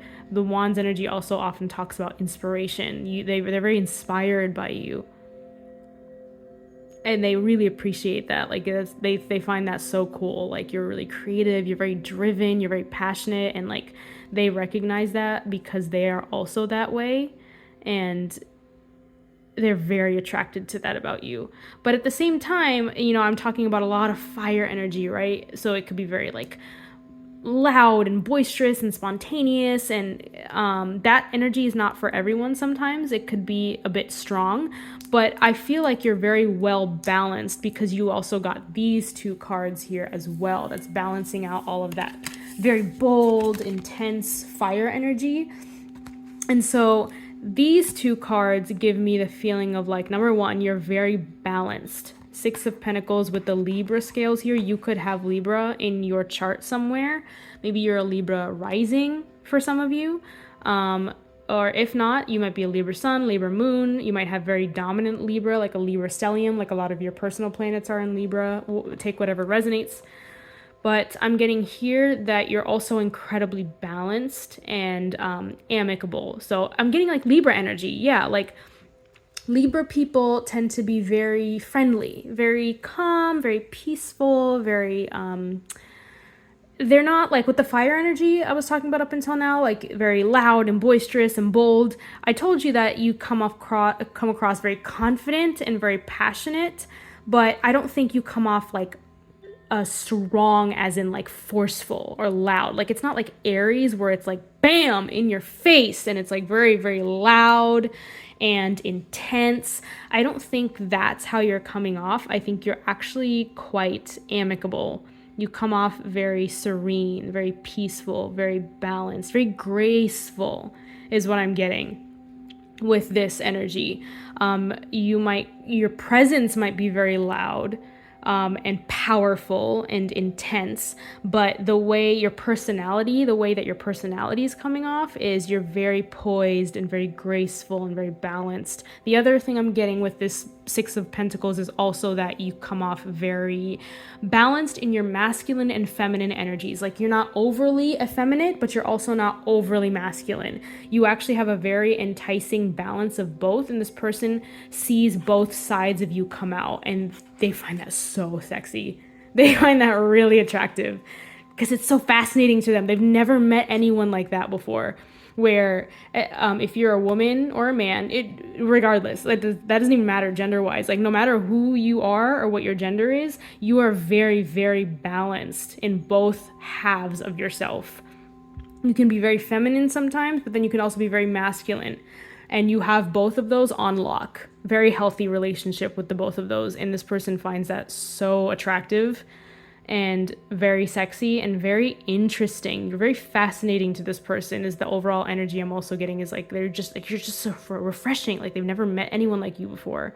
They want to get to know you. They're like, wow, I didn't know people like you existed. And then with this one, I'm getting that you're very, it reminds me of the Six of Cups, very stable. You might have Earth in your chart as well, with these two Pentacles cards coming out, Capricorn, Taurus, Virgo, but you're also very stable. Four of Pentacles is giving me like you're very, like there's like this very solid sense of confidence that you have, quiet confidence, unshakable confidence. You're very humble. You don't have to talk the talk, you just walk the walk. Your power speaks for itself. Where that's why I was getting that humble energy, because you don't even have to brag. Your energy just does all the talking for you. You're very solid, very stoic, very, very responsible. You might, with the Six of Wands energy and the Queen of Wands, you might be in a position of leadership, and this person recognizes that for some reason, or you just come off very responsible. For some reason, I'm getting Capricorn. And a little bit of Taurus as well. Not as much Virgo. I'm getting more Capricorn and more Taurus. Something very stoic about you. Like unshakable, very grounded, very down to earth. Very responsible. You might be very business minded. There's something coming across that way. Like very stoic and powerful. Yeah, in your conversations, it might be revealed, or you come out like you might be an entrepreneur, you might be a leader, you might be a boss, you might have your own business, you might be a freelancer, whatever the case. But you're in some sort of a position of power where you've created something on your own. And again, that is like so, you're hitting all this person's buttons, like all these different layers to you that seem so incongruent. You've got it all. And that's everything this person has been wanting to find in a person. Like you have every single aspect that they wanted to manifest. And that's why they're so blown away by you, because they're like, I did not know this was possible. I didn't know it was possible for one person to actually have all my favorite traits. I thought I would never meet someone like you, but here you are in front of me at this moment. I'm freaking out. You are so fascinating. How is this real? How is this possible? So yeah, that's what I'm getting here. I'm getting a side message for some of you. The way you're dressed gives this off. Maybe you're dressed in a very formal business attire or business casual, like a blazer or a suit or trousers, pencil skirt, something very traditionally like gives off that you're very professional in some way. That's kind of the energy I'm getting here. Strong, independent, professional, stable energy. You might also come off like rich vibes, like you have lots of money. You come off luxurious. This person might think that you have a lot of money or that you're very successful. Again, with that Six of Wands as well, like you're rich. And not only are you rich, but you're independent. Like, it comes off as if you have earned all of that money yourself. You've built that success yourself. Yeah, wow, very powerful energy. Y'all are giving off boss vibes. This person is obsessed. Very positive first impression. Very positive. And so let's talk more about the Six of Wands. What's behind the Six of Wands? Two of Cups. Oh, this person sees you as the one. Okay. Six of Wands. Why is the Six of Wands the overall energy? Yeah, with the Three of Cups, I'm getting like, I don't know why, but you have, before you meet this person or right when you meet this person or right before you meet this person, there's some kind of success, achievement that you're going to experience that's going to elevate you into this Queen of Wands energy. You're going to achieve something. And not only are you going to achieve it, but Six of Wands talks about recognition. Like, you're going to have like people looking at you. Like, you may have fans and stuff. Or you're gaining a following on social, or you're like going viral or something, or like you just got promoted at your job and you're in this newer, higher position or something. Something is being celebrated. You've achieved some kind of a milestone and people are celebrating it. Lots of people. Six of Wands is like a lot of energy is on you. A lot of eyes are on you. I don't know what this is pertaining to. I'm not getting anything specifically, so this is going to depend for each of you, but like that's what I'm getting is like there's some milestone you're achieving, man. Big milestone, lots of success. And that's eclipsing the overall energy of this meeting is this person also sees that in you. They know of your success. I don't know if this person like knows of you, like they see that success somehow beforehand. And maybe that's why they're so intimidated by you, because they're also a fan of yours or something. Like, I don't know. I don't know what's going on here. Like, maybe this person heard of you. Maybe this mutual contact has told them about you already for some reason. Because of this success or something. I don't know. Maybe this success brings about you meeting this mutual contact. If it's like a career related thing, you're able to become connected with this person, which then leads you to meet your counterpart. Something about you achieving a milestone is bringing this union about, for sure. Something like that is related, because then we have this adorable Two of Cups underneath, where this person they know you're the one. You're the person they have been searching for. Which, like, that's what I was saying. Like, this success, this achievement unlocks some sort of a doorway to bring about this union. This union of the two of you. Yeah. Okay, so that's what I'm getting for you guys, group 2. I really love this energy that I'm in right now. This is such nice energy. I love this energy. Oh, this is nice. I was like not feeling too great the last couple of weeks, personally speaking. So like stepping into this energy has been so lovely. I feel really good now. Okay, thank you guys for allowing me to step into this energy. This is great. I love this. I love this for you. So yeah, okay. So this is all the messages that I have for you, group 2. This is what Spirit wanted to talk to you about is, I mean, I'm getting like the reason they're telling you about details of your meeting is because it's about to happen. Like, why else would they tell you about this, right? Because this was about like messages regarding your journey with your counterpart, twin flame, soulmate, whatever the case you want to call it. So if this is the message they wanted to tell you, there might be a union that's imminent. It's coming up. This is like the next step in your journey is you're about to meet them and you needed to know some context for that meeting. Wow, that's exciting. I'm telling you, this energy is so nice. It's like so fun and uplifting and empowering. I love it. Very positive. Yay. Okay, so I hope these messages resonated. I hope you enjoyed this reading. I hope it gave you some guidance, some clarity, some reassurance if you needed it. This is very exciting. I'm very excited for you guys. I'm so happy for you guys. So let me know. Leave a comment if you feel called to, if you feel called to like, or if you would like to see more from me, if you would like to subscribe, whatever the case. But if this resonated, let me know how it did so. And if you guys want to come back and update me on this union, if it does happen and this is how it goes, like, that's so exciting. I love it. Let me know. But this is all I have for you guys. This is the message that Spirit wanted to come and give you today. So feel free to like or subscribe if you feel called to, if you'd like to see some more messages from me in the future. But until then, I hope everything is going well with you guys. If it's not, I hope it gets better. I'm sending you all of my love. I'm very excited for you guys for this coming up. So that's really awesome. So I hope you have a wonderful rest of your day, whatever you are doing, wherever you are. And I hope I will see you again soon. Thank you so much for watching, and I will see you next time. Bye. Okay, hello group 3.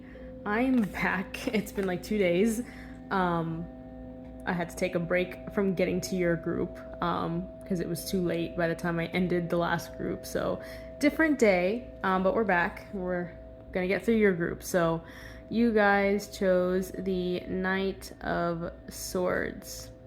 So if this was the card that you were drawn to, this is your group and your reading, talking about anything pertaining to information that you need to know about your connection. If you are in a twin flame journey or soulmate journey or have a divine counterpart, regardless of if you know them or not, whether your connection is in the 3D or in the 5D, we're here to get information and updates about your situation. So what's going on in this connection? Spirit, can you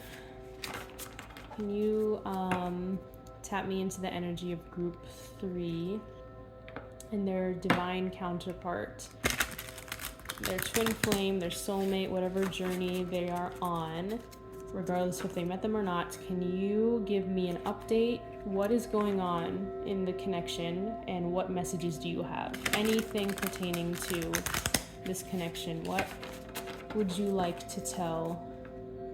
What would you like to tell group 3, Spirit?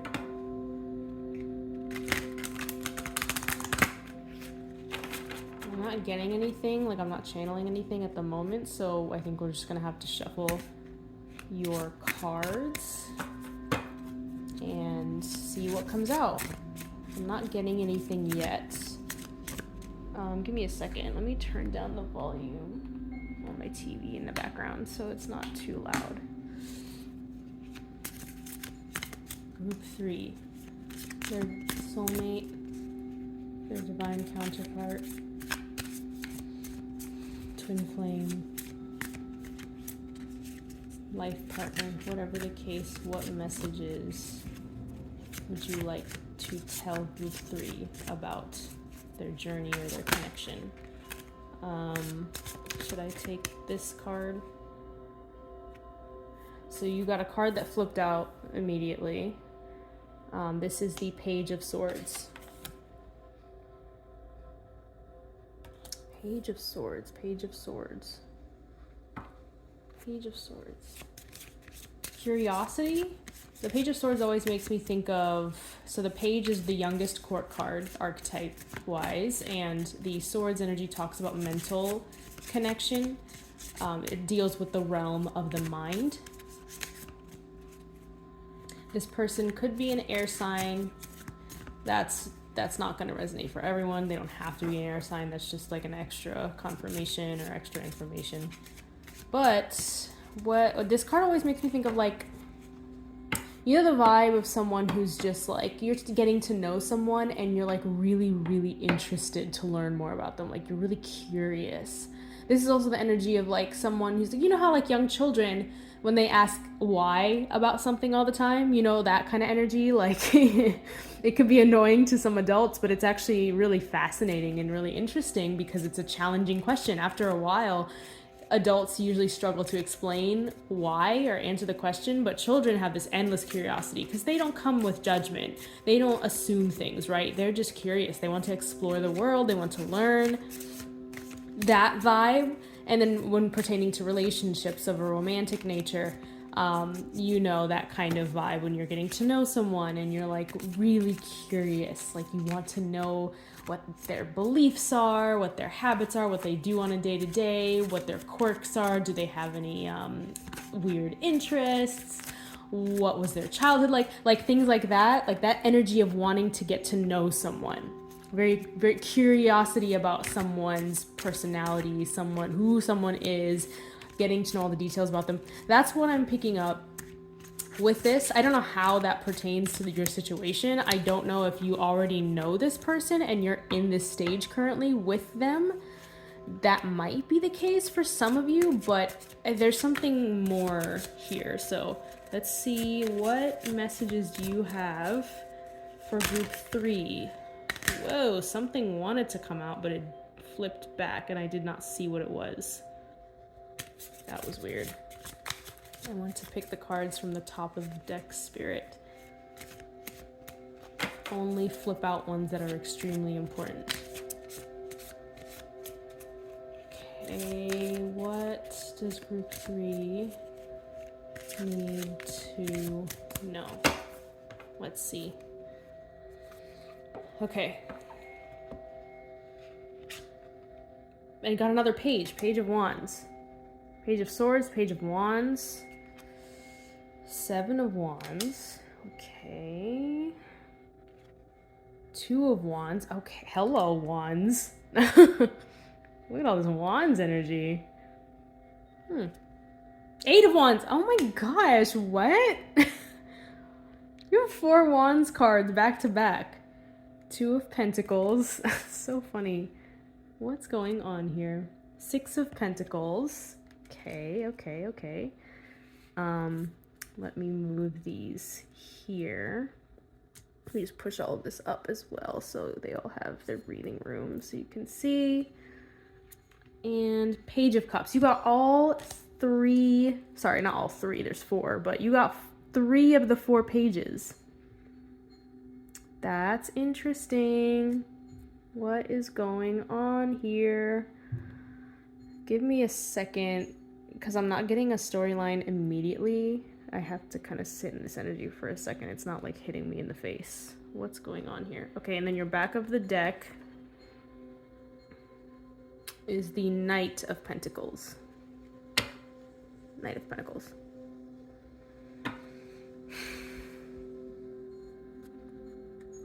Okay. Spirit, what's going on here? You got 2 of wands and 2 of pentacles. Interesting. What is this energy right now? What are you showing me?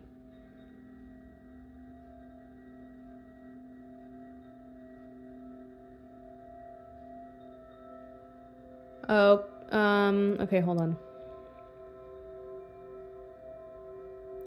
So first of all, with all of this page energy, you guys are seeing someone. You know this person already. Did you just meet your counterpart or something?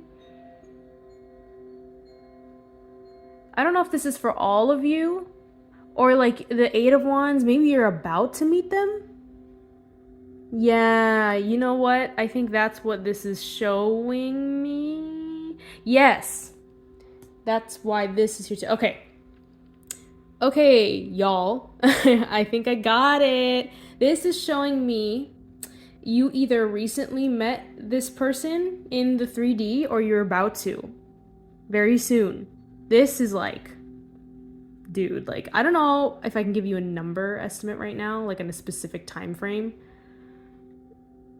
Spirit, can you give me do you want to give me a time frame? Is there a time frame here? Or is it divine timing? Is this a divine timing situation? No, they're saying no. How long? How soon will this person meet them if they have not met them already? I'm hearing 8 weeks. 2 months then? 8 weeks is 2 months, approximately. Yeah, I'm hearing yes, 2 months. Any other time frames? I'm hearing 8 days. Dang, okay. Whoa. Any other timelines? Yeah, okay, so I'm hearing 8 days and I heard 8 weeks before. So anything between like 8 days, so a little like a week, a little around a week to 2 months, in between that time frame, if you have not met your person yet, your counterpart, your twin flame, whatever the case, you will be meeting them very soon, between a week to 2 months. And I assume that range is there because, again, with divine timing, I think there's some factors that are going to play in with like the choices that you make during that time and the choices that your person makes during that time. But it's like very close. So pay attention to any nudges that you're getting intuitively about like taking action or doing certain things, because those things are directly related to this time frame. Like there are specific things that if you do sooner or later, that will affect how soon you'll bring this person is. Now I want to give you a caution when I'm saying that. Do not force yourself to do things simply because you want to speed up the timeline of meeting this person. Number one, it's not in your control. Because there's another person here. There's another person in this equation. You can't control their actions or their behavior. And please know that whatever does transpire, it is for your highest good. This is something that I've struggled with a lot because your girl was a control freak. I still struggle with it. But especially when it came to like doing things, like getting things done, I would feel such a strong amount of guilt if I was not being as productive as possible, or I would always be like, am I healing fast enough? Am I doing enough work? Am I doing the things that Spirit wants me to do? If I'm not doing it fast enough, then Spirit's gonna be disappointed in me, or I'm putting off my blessings. And that feeling of lack of I need to rush in order to get what manifestations I want to come in, that will further prolong your manifestation. That mentality is not healthy. That, because there's an unhealthy attachment there, this need to control. Just go with the flow. And I know people say that all the time and like, what does that even mean?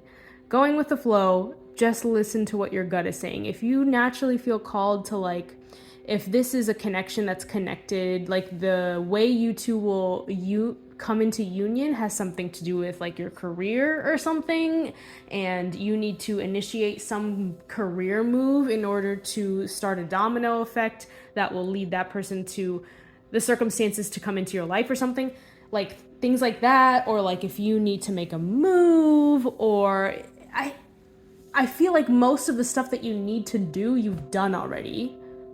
So it's not like any major things. Like the time frame I told you is very short, so there's not much you can do in that time frame.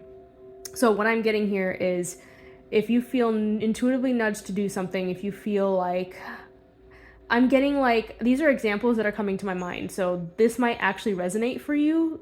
Take what fits for your situation, or I'm just listing off examples. I don't know. But hear me out. So I'm hearing, if you feel like posting on social media, I don't know what that means. If you feel called to, maybe I'm getting like, maybe you haven't posted in a long time and you feel the need to post all of a sudden, just go with it. Just go with it. See what happens. Little things like that. But don't push yourself, right? Don't force yourself to be like, oh, I'm getting this need to post. I have to figure out what to post because Spirit's telling me to post. Like, you know what I mean? Like, don't force it. If you're not feeling like it, even though you get that nudge, but like you don't have enough time, or like you don't want to force it, you don't like, I don't know what to post. I don't know. I don't really feel like taking a picture of myself right now. Then don't force it. Don't force it, because what's meant to find you is going to find you. There's another way that it'll happen. Like, don't stress, right? That's not the point. You don't have to do it. because you feel called to. If it doesn't work out, then something else will. But it's not like you not posting it is going to like, you're going to miss this or prolong it for like a year. Like you missed your shot and now you have to wait another year. No, nothing like that is what I'm trying to say. I don't know why that specific example came through though, so that might actually be a situation for you. For some reason that's connected in this, like maybe you post and like it inspires this person to reach out to you or something like that, because they see your picture and they're like, oh my gosh, this person is just so gorgeous, I can't contain my feelings anymore, I have to confess. I don't know. I don't know if I just channeled the situation for you. So I don't know if that was just an example or if that's actually going to apply to you for some of you. So again, apply to whatever situation that you're in. There's like a million different things that could be the case. But I hope that makes sense. What I'm saying is don't force yourself. But if you feel inspired action to take on something, just go with it. Keep it nice and chill. Like see it through, see where it goes. If it doesn't work out, that's fine too. And that kind of energy is going to keep you open to receiving properly for it to come in. But that's a time range. I was not expecting to get time range because I'm so used to readings always being like divine timing and all that.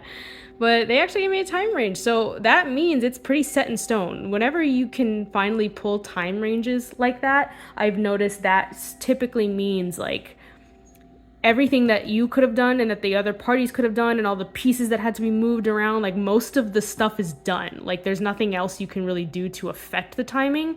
It's just a matter of time. Like everything's kind of set in stone. There's just like one or two little steps left to get the ball rolling. So there's not much left, which is why they're able to give you a more accurate timing. And that's pretty normal as you get closer to a manifestation or the time frame of a prediction. It'll become more and more crystal clear, right? I like to think of it like when you're out of focus versus when you finally get close enough to an object that you can focus on it, when you're like looking at a camera or like a telescope, or I think of it that way when it comes to divine timing and zoning in on a time frame. You usually get more accurate the closer you get to the actual thing, right? Because there's less factors to affect its occurrence. So yeah, I just got that whole message. So anyways, aside from that, I just went off this whole tangent about the 8 of Wands. So that's the message I'm getting with that one specifically. Now, other than that, what I'm getting here is the reason I felt the need to talk about that for those of you who have not met this person, that is your message. For those of you who have, and even for those of you who haven't met them, I think this reading is here to tell you information about what it's going to be like when you first connect with this person. Or I'm going to be describing the dynamic you already have. So in the initial stages of your connection, this is what's going on. So let's talk about it. This might actually help you figure out if this is your person as well. For those of you who are just starting this dynamic and you're still on the fence about like, is this my person? Maybe that's why this is here. The Two of Pentacles always talks about balance. But for some reason in this specific card, it's not the Two of Swords, which is like the person with the blindfold who can't see, which usually symbolizes they're out of touch with their intuition and they can't make a decision between two choices or two paths. And it's a lot of mental energy, so overthinking. This is the Two of Pentacles. Two of Pentacles usually talks about balance, but in this specific deck, the artwork makes me think of someone who's weighing their options, trying to make a decision. It's not like the Two of Swords where they're like anxious and they're blocked from their intuition and they're totally confused. This is more like okay, I have some options here. And it's a very practical energy. Like, let's make the pros and cons list of each option. That's the kind of vibe I get with the Two of Pentacles. And the Two of Pentacles also traditionally talks about balancing two different things. Balance in your work and your life. Balance in different the give and take of a relationship, but I'm not getting the balance message as much. I'm getting more so like weighing your options. Where was I going with that? I was talking about something where was I going with that? I just totally lost my train of thought. Whoa, what's going on? Okay, I guess we'll come back to that later. Spirit, can you help me out here? Like what was I going on about with that card? Oh my gosh, I totally lost it. Weighing your options. You have a choice to make. Yes, that's what I was talking about. Okay. Thank you. You might be on the fence of trying to figure out if this is like the one, right? If this is your twin flame that you've been looking for, your divine counterpart, your soulmate that you've been searching for, is this the actual person? So I think I'm here to help give you some guidance, some tips on the dynamic that you're gonna have that will signal to you like, yeah, this is the person. So a couple of things that I'm getting immediately. Let's talk about all these pages. You remember I told you with this Page of Swords, it talks about, or is making me think of the initial stages of getting to know someone. I think the Page of Wands and the Page of Cups are also talking about this. A couple of things that I'm getting here. The fact that you have 3 different pages makes me think when you're in the first stages of getting to know this person, you're gonna feel so fulfilled and excited with them on like all levels. The emotional connection is going to be interesting and exciting. The sexual connection, the passion is going to be interesting and exciting. And the mental connection is going to be interesting and exciting. Like there's like, this person hits all your buttons. And maybe this might resonate for some of you, maybe not for all of you. You might not have ever met anyone that hits all your buttons. Does that make sense? Like they are compatible with you on all levels, not just, oh, I have a great mental connection with them and very friendly with them and I really love their mind, but I'm not really attracted to them like sexually. Like I don't really have much passion for them. I don't really see them in a sensual way. And like emotionally, it's a bit distant, it's kind of cold. Or other people you've met, you had great chemistry with them. You're like, oh, this person is so hot. I am so attracted to them. But we don't really have very interesting conversations. We don't have any common interests. And the emotions are kind of superficial. You know what I mean? Like every other connection you've had so far, there's like something missing. But with this person, you can have it all. And the pages also make me think of potential. It's not fully developed yet, obviously, because you just met this person or you're about to meet this person, but the potential is absolutely there to develop into something really big. So that is the first thing I'm getting here, is this person is going to hit all your buttons. No one else has ever hit all their buttons the way this person does. They're compatible with you on multiple facets and multiple levels, which I think is very rare. I'm picking up it's rare for you, and it's also rare for them, because you two are such unique individuals that it's hard to find a specific person that has all of the traits that you desire, and for them it's the same. It's been hard for them to find all of the traits that they desire because they're, how do I explain? They're so unique. There's like so many facets to their personality that it would be hard to find another person that perfectly fit them like a puzzle piece, because everyone else only fit them in one dimension, but you fit in all 3 dimensions. 3D, 3 dimensions. You fit them in all ways. Does that make sense? So the compatibility on multiple levels is very well-rounded, and that's going to stick out to you because that you've never experienced that with anyone before. So pay attention to that with the people that you're interacting with. I'm getting you might be having a lot of options and a lot of people coming forward at the same time as this person, so you might be a bit confused.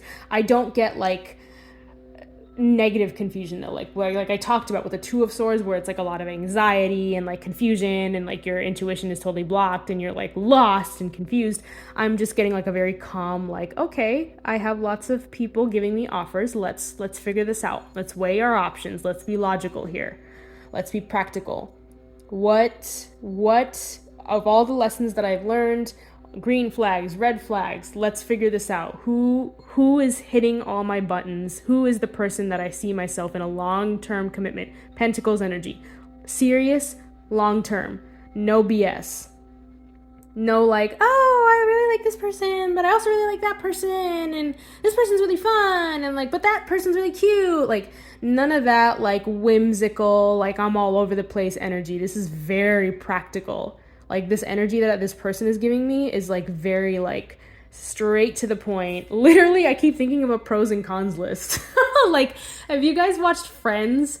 And this, not in this way, like you guys wouldn't do this, because the way that they did it in Friends was like offensive. It wasn't good.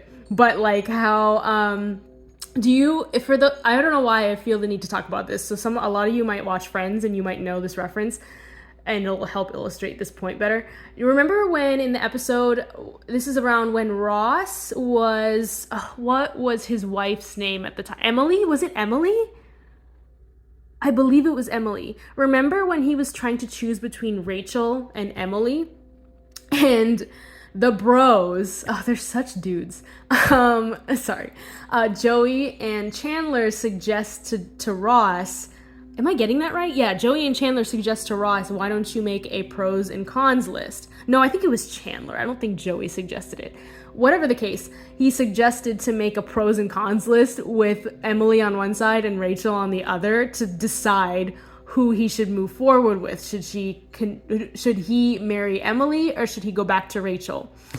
And I'm not saying you're gonna sit there and like write crap like Rachel's ankles are fat. Like that was one of the things that why would he write that? Anyways, that was one of the things he wrote in the pros and cons list. He's like, Rachel's ankles are fat, and Rachel, it was just like really superficial, kind of offensive stuff that didn't make Rachel look good.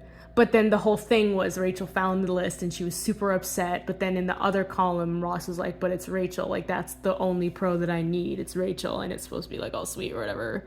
Even though him putting all that crap in the cons list is like rude. But I don't know why I felt the need to tell you guys about that, but that just came through. So maybe that was like a sign or a message, like Friends might be one of your favorite TV shows, or you resonate with the journey of Rachel and Ross. Maybe that relationship is a mirror to your relationship with this person.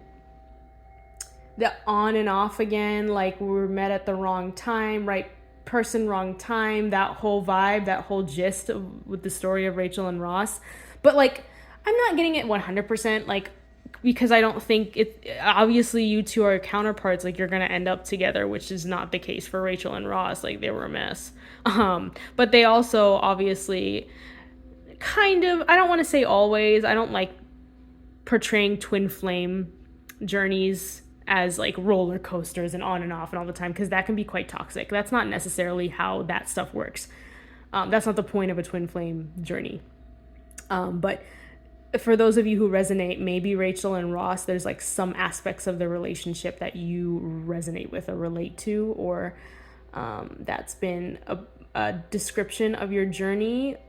But I'm getting for a lot of you that you have not known this person. Like it's not like, maybe you're reuniting. Maybe this is also talking about a reunion, and this is the dynamic you're going to have after you reunite. So that could be the case for some of you if you resonate with Rachel and Ross's story, because I felt the need to just talk about all that. So maybe that's a thing. So yeah, very interesting. So yeah, that's the first kind of aspect that I'm seeing here, right? For those of you, I mentioned that on and off thing, the Rachel Ross thing, maybe that's another indicator for you that could help you identify who this person is. For those of you who resonate with, like, this is a person you're reuniting with, you're not meeting them for the first time, or you haven't recently met them for the first time. So that's what I'm getting with that. The page energy, like I was talking about before, also indicates that, like, childlike excitement. So yeah, I'm also getting that this person's going to make you feel connected to your inner child again, is what I'm getting. Because also pages make me think of inner child, childlike innocence. They're going to make you feel safe to express your inner child, and I think that's also rare for you. You don't feel safe to express that part of yourself with just anyone. It's very hard for you, or very rare, that you've known enough people in your life that you feel safe to show that side of yourself, but this person is going to bring it out like that very naturally. You will feel very safe to be innocent and childlike with this person. Like there's so much page energy here. It also makes me think of like the vibe of like a very youthful, fresh energy, the couple that never grows old. And this might describe the dynamic that will continue in your future. No matter how old you get, you're always young and fresh and adventurous. You're always willing to try new things, go to new restaurants, travel to new places. You know what I mean? You're the couple that moves.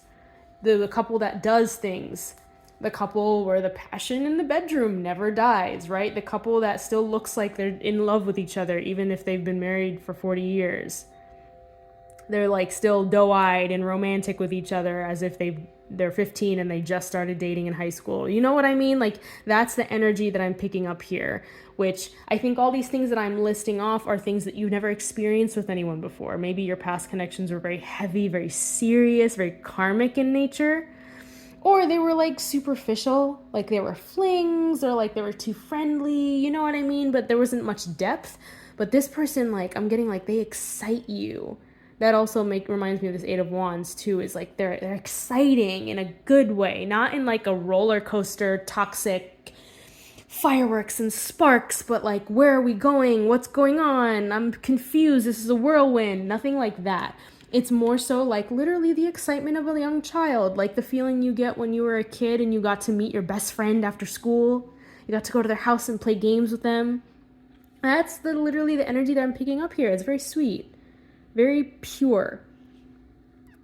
They're like your bestie. They're your best friend. That's another message. This person you could be really good friends with them as well. I'm not getting like, oh, you're only friends and then it becomes something later on. I'm getting, you might start out as friends on the surface. Like, you're like, oh yeah, we're friends, but y'all have feelings for each other, obviously. Like, y'all are like, I really like this person, but I haven't confessed my feelings for them. We're not official yet. But that might be the nature of your relationship in the beginning, is you're friends. That's the label. You're not like right out the gate trying to date them. You know what I mean? Like, it's not one of those things where you meet on a dating app and your intentions are very clear with the other person of like, yeah, I'm trying to date. I'm trying to be romantic with you.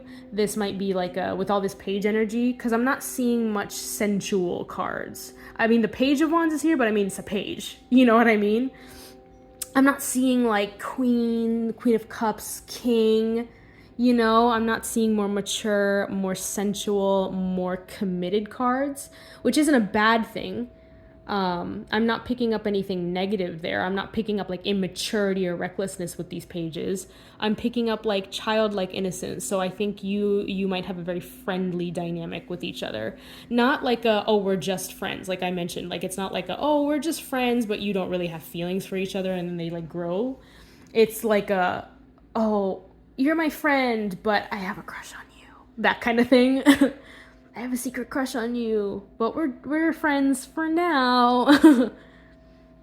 That's what I'm picking up. And with friendships, those types of connections are so lovely because they are well-rounded, right? You're not just physically compatible. You're not just attracted to them in a sensual way or in a romantic or emotional way. You're also like besties. Like, you have fun with each other. You crack jokes with each other. You're lighthearted with each other.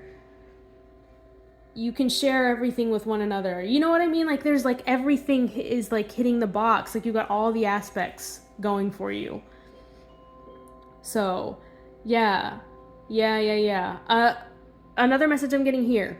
The Two of Wands makes me think. I'm getting a couple things. Hold on. Some of you may work with this person. That is a side message. Well, not really a side message. That's a message for only some of you. That's not necessarily going to be for all of you. So take that if that seems like it would be your situation. Or I'm not getting like you could be colleagues at your workplace. I'm not necessarily getting that in particular though. That could be for some of you, but more so I'm just getting like you two might be very drawn to work on a project together of some sort, like collaborate in some way. And Wands energy makes me think creative endeavors. So you guys might collaborate on a project, a creative project or a business venture together or something like that. That's just a message for some of you. But what I'm mainly getting with this Two of Wands, I'm getting this energy of like, you're gonna feel like with the pages when I'm talking about like potential, there's so much potential. Like, you can see a future with this person. there's like so many things that you're like, oh, I can go to so many places with this person. I can make so much stuff with this person. Like I talked about the collaboration. I can work with this person. I can travel to all these places. Like I want to do all these bucket list items with this person. I can see myself having kids with this person or getting married or whatever your future plans are, getting pets with this person. I can see myself getting a house. You know what I mean? Like the Two of Wands usually talks about in a traditional tarot, it shows the man standing on the edge of the cliff holding a globe in one arm and then holding one of the wands in the other arm, and then the other wand is like in the picture as well. And it talks about planning in for the future, like your future aspirations. The Three of Wands talks about the next step, which is like actually starting to implement those plans. You know what I mean? Like starting to make action. But the Two of Wands is like a planning, not like a fantasy, like, oh, it's just like fantasy, but I don't think any of this is going to be real, or I don't believe it. Two of Wands is a very like, no, this is real. Like I can see this happening and I want it to happen. Like I'm actually practically planning for this to happen. Like my intentions are for these things to happen. That's the energy that I get with the Two of Wands. To explain this better, the other opposite energy that is opposite of this, so this might be something you felt with past people, right? Or other people you're feeling in your options if you're choosing from multiple people. The other people in your surroundings that are giving you offers, you don't see that potential with other people. Like you're like, oh, I can't really see myself marrying this person, or I can't really see myself being a parent with this person and giving birth to children and parenting children with them. Something about it feels off. When you think about a future trajectory with other options, it doesn't feel quite right. Like your mind, if some of you are also clairvoyant, yes. If you have spiritual gifts and you have the ability to see the future, or see things in your third eye, this is specifically for you, this message. You might not be able to see, like when you look in your third eye, you can't visualize other people in the future the way that you can visualize this person. Like this person just feels right. Like there's so much potential. You can see yourself doing very naturally so many things. And the reason it feels natural is because you're channeling your future. Those are like images of your future, the potential that has already been set in stone for your future, because this person is meant to be in your future. Does that make sense? You all know, like you've been in situations where like there's some people where you just know, like you're like, I don't really see a future with this person. Like I can't see myself moving in with this person. Like maybe it's all nice now, like I'm flirting with this person or we have great chemistry, but like when push comes to shove, and I start thinking about like, okay, like, how do I take this connection to the next step with this person? And you start to think practically like, okay, can I see like eventually if we get comfortable, if I start dating like maybe the other options, you're thinking about other options, right? With this Two of Pentacles, you think about other people and you're like, this other person, well, the next step would naturally be like for them to ask me out. Maybe we'll go on a couple dates and stuff, but then like once we kind of officially become boyfriend girlfriend or girlfriend boyfriend boyfriend, whatever your situation, once we enter a relationship, like I don't know, I don't really see where it would go after that. Like I don't really see myself proposing to this person or this person proposing to me. It's like the future seems kind of bleak, like it's like not there with other options. But in contrast, this person, you're like, oh, absolutely. Yeah, I can see it all. I can see all the dates that we're going to go on. I can see this person asking me to be their partner, or me asking them to be their partner, and I can see them saying yes. I can see us being in a relationship. I can see us traveling to all these places. I can see them proposing to me or me proposing to them. I can see us married. I can see us in a house. I can see the kids. I can see it all. It's clear. It's crystal clear. It takes me no effort. It doesn't feel like I'm running into a fantasy or la la land. Like it just pops up in my head. Like it's just like right. Like, yeah, of course. And maybe even other people around you say that stuff too. That might not be the case for everyone, but like You know that vibe? Okay, I am getting this message too, so maybe this is also confirmation. You know when like you see two people, when a couple gets together, like a celebrity couple or something like that, or like your friend or someone in your circle that you know, like they finally get together and everyone around them's always been like, oh, see, I told you, you guys finally got together. Everyone's always saying you two would look so good together.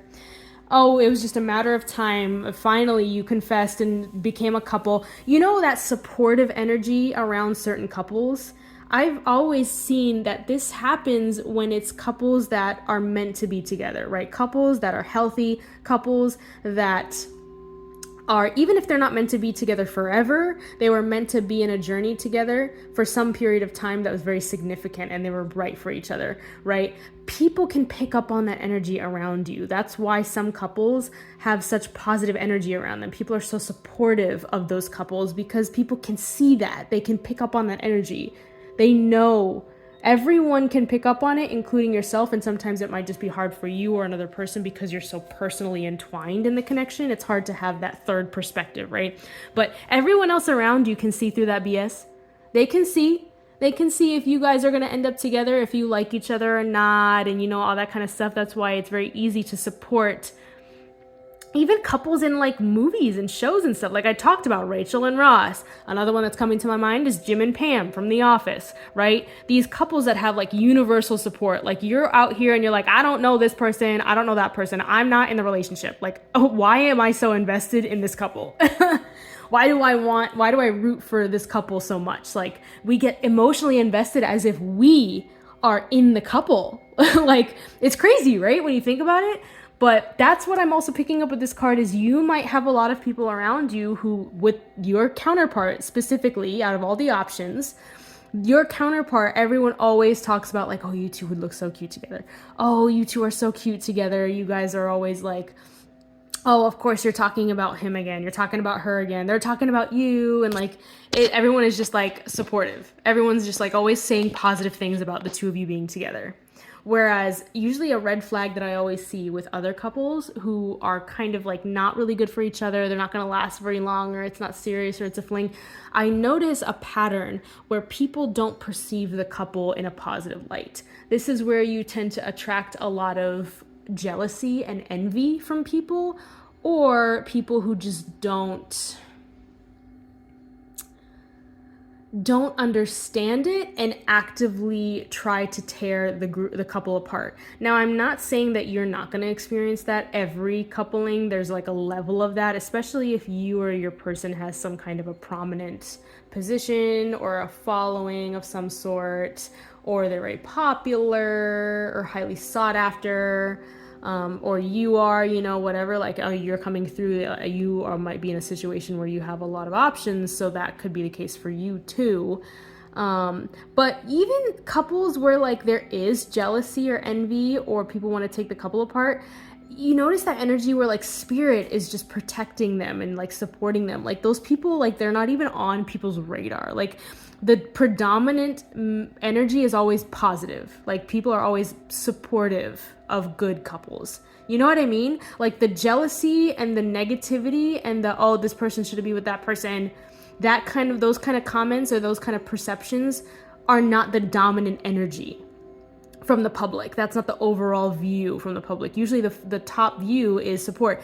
Even when people, even in traditional senses, who are like, if you guys are very different from each other, let's talk about like specific examples. Maybe you guys will be very different in culture and it's very not traditional. Maybe you could be an LGBTQ couple and that might be taboo in certain cultures in certain areas, maybe in your family or something like that. It's not traditional.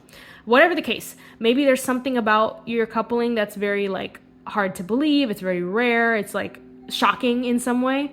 For a lot of people, traditionally or normally, they would be like, oh, this is like unacceptable. No, we don't want this couple to happen. But have you noticed the couples that are meant to come together, those people can't even send you negative energy. They can't even talk because they're like, oh, damn, like, I mean, they are a really good couple. Like, they're actually really good for each other. But, like, I don't like it. But, I mean, like, yeah, they are good for each other, I guess.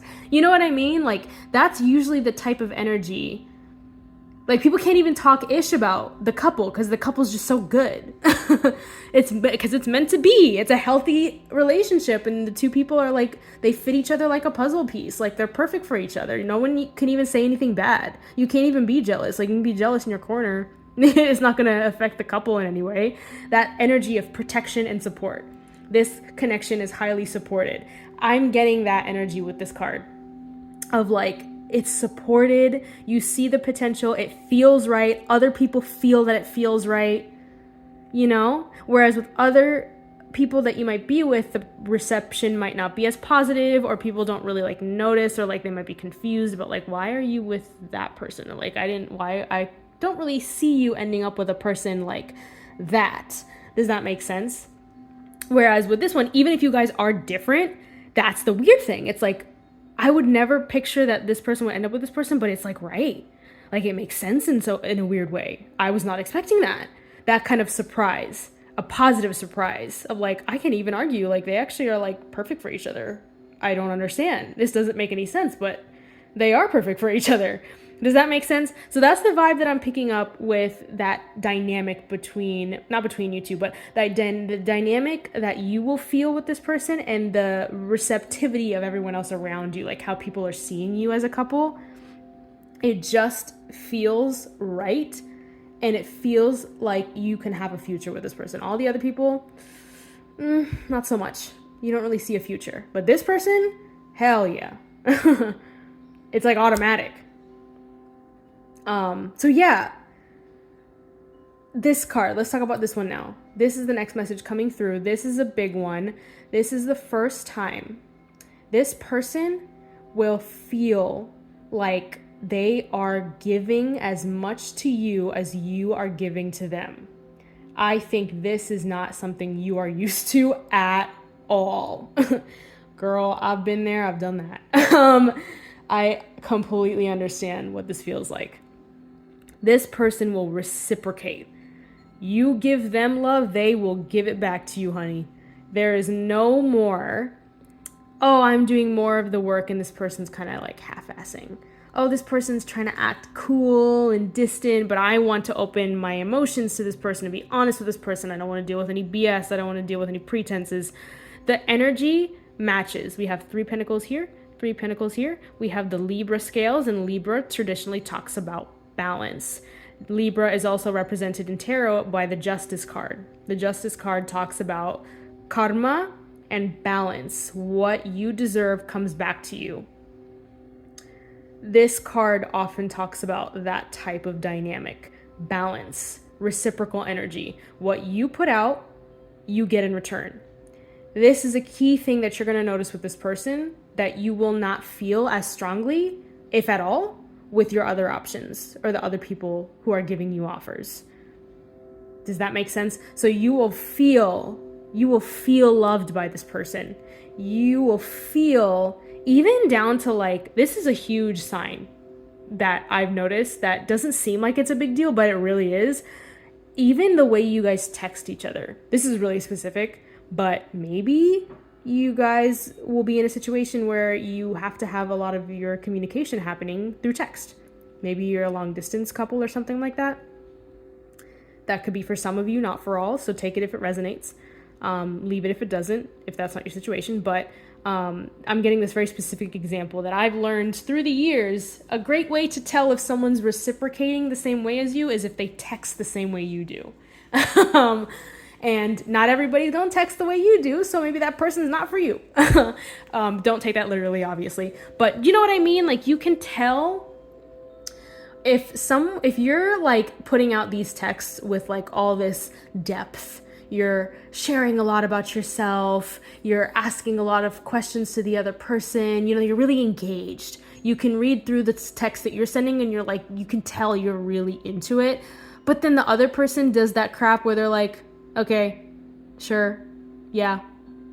When you ask them questions, they like kind of dodge, or they don't really answer you in depth, or not at all, or they like, you know what I mean? Like, you can tell they're not putting in as much effort in their responses, but you're putting out all this stuff, right? Even little things like that, y'all, are a huge sign that tells you what a dynamic is going to be like with a person later on in your relationship. Little things like that.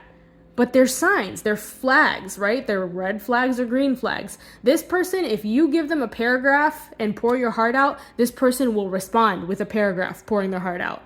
Does that make sense? This is the kind of energy I'm picking up. And that's obviously like a very specific example. That's like one aspect though. Overall, that's the type of energy that you're going to feel. You are going to initiate dates. They also will initiate dates.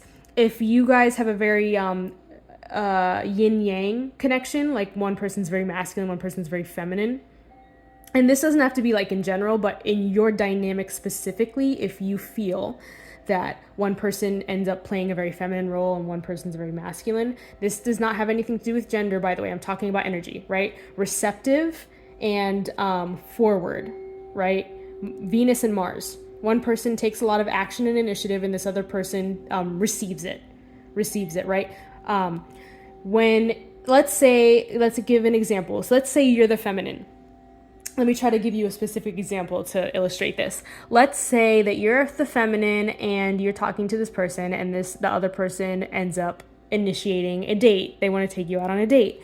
So they do all this planning and they put in all this work and they listen to all their conversations, and they're like, oh, I remember that this person said they really like this type of food, but they have these allergies, and they really like this kind of flower, or this is their favorite color. And they like these types of areas in, maybe they really like the city, so I'll find a restaurant that's in the city, or they really like picnics in nature, so I'll arrange a date where we go on a picnic and dinner. Like all these little things, they paid attention to all this stuff, right? They put a lot of effort, and they come to you and they're like, I want to take you out on a date. Will you come with me to this place, or will you want to do this with me? And then you respond. As the feminine, if you're in a more receptive energy, you could be a man or a woman. This doesn't matter, right? Or gender fluid, non-binary, does not matter. You could be in a more feminine energy and you receive it with gratitude, right? You're like, oh my gosh, thank you so much. I love picnics, and you picked out a field that has my favorite flowers in it, and you made my favorite food, and even though you're not in the active energy, you show appreciation for all the effort that the masculine energy is putting towards you, right? That's a healthy give and take. An example of unhealthy is the feminine feels entitled to the masculine doing that. Like, oh, of course you're supposed to ask me on a date. Of course you're supposed to buy me gifts. Why haven't you bought me more? I want more of your money. I want more of your time. I want more of your energy. Do more for me. That kind of entitlement. Or it could be a lack of appreciation, which kind of goes hand in hand with entitlement, right? Like that's like an unhealthy receptive energy. There's a lack of gratitude, appreciation, and then there's no intention or need to show gratitude or give back in any way for the feminine, right? That's an example of unhealthy, which might be something that you've dealt with in the past. Unhealthy feminine energy tends to look like someone who takes and takes and takes and takes, and doesn't show any appreciation, tends to use people for what they can do for them, doesn't care about reciprocating, right? Showing appreciation or giving back in any way, right? That's usually an example of unhealthy feminine energy. Unhealthy masculine energy is domineering, someone who forces you to do things, who tells you have to do XYZ with me, feels entitled to like, oh, I got you this, so now you have to do this for me. It's the typical, like a traditional example of this. Like I don't want to stereotype this, but this is a reality, unfortunately. But the guy who shows up at the bar and buys the girl, a feminine, a drink, but he's only buying her the drink not because of the kindness of his heart. He's doing it because he has intentions of sleeping with her afterwards, right? Like it's entitlement. Like, oh, I did this for you. It's manipulation, right? Like I did this for you, so you need to do this for me. That's unhealthy masculine energy. And again, this has nothing to do with gender. A man or a woman or someone who does not identify with any gender, anyone can be in a masculine energy and anyone can be in a feminine energy. So just to clarify. So see how that fits your situation. But with this card, you won't have to deal with any of that crap. It's going to work. You're going to feel so If you're the masculine, you're going to feel so... Let me put this into words. I want to try to encapsulate what I'm feeling here. You know, if you're masculine, if I'm talking to a masculine right now, someone who's dominant in their masculine energy, at least within this connection, you know, have you been in connections in the past where you have been used? Like, if you have a lot of money, or you are a very giving person and you like to do errands for people, or you like to drive people to places, or you're very helpful and giving in that nature, right? Have you had a lot of people leech off of you, basically? Does that make sense? I'm picking that up. For my masculines watching this, you might have dealt with a lot of people who just kind of used you and never appreciated you for everything you've done for them. Does that make sense?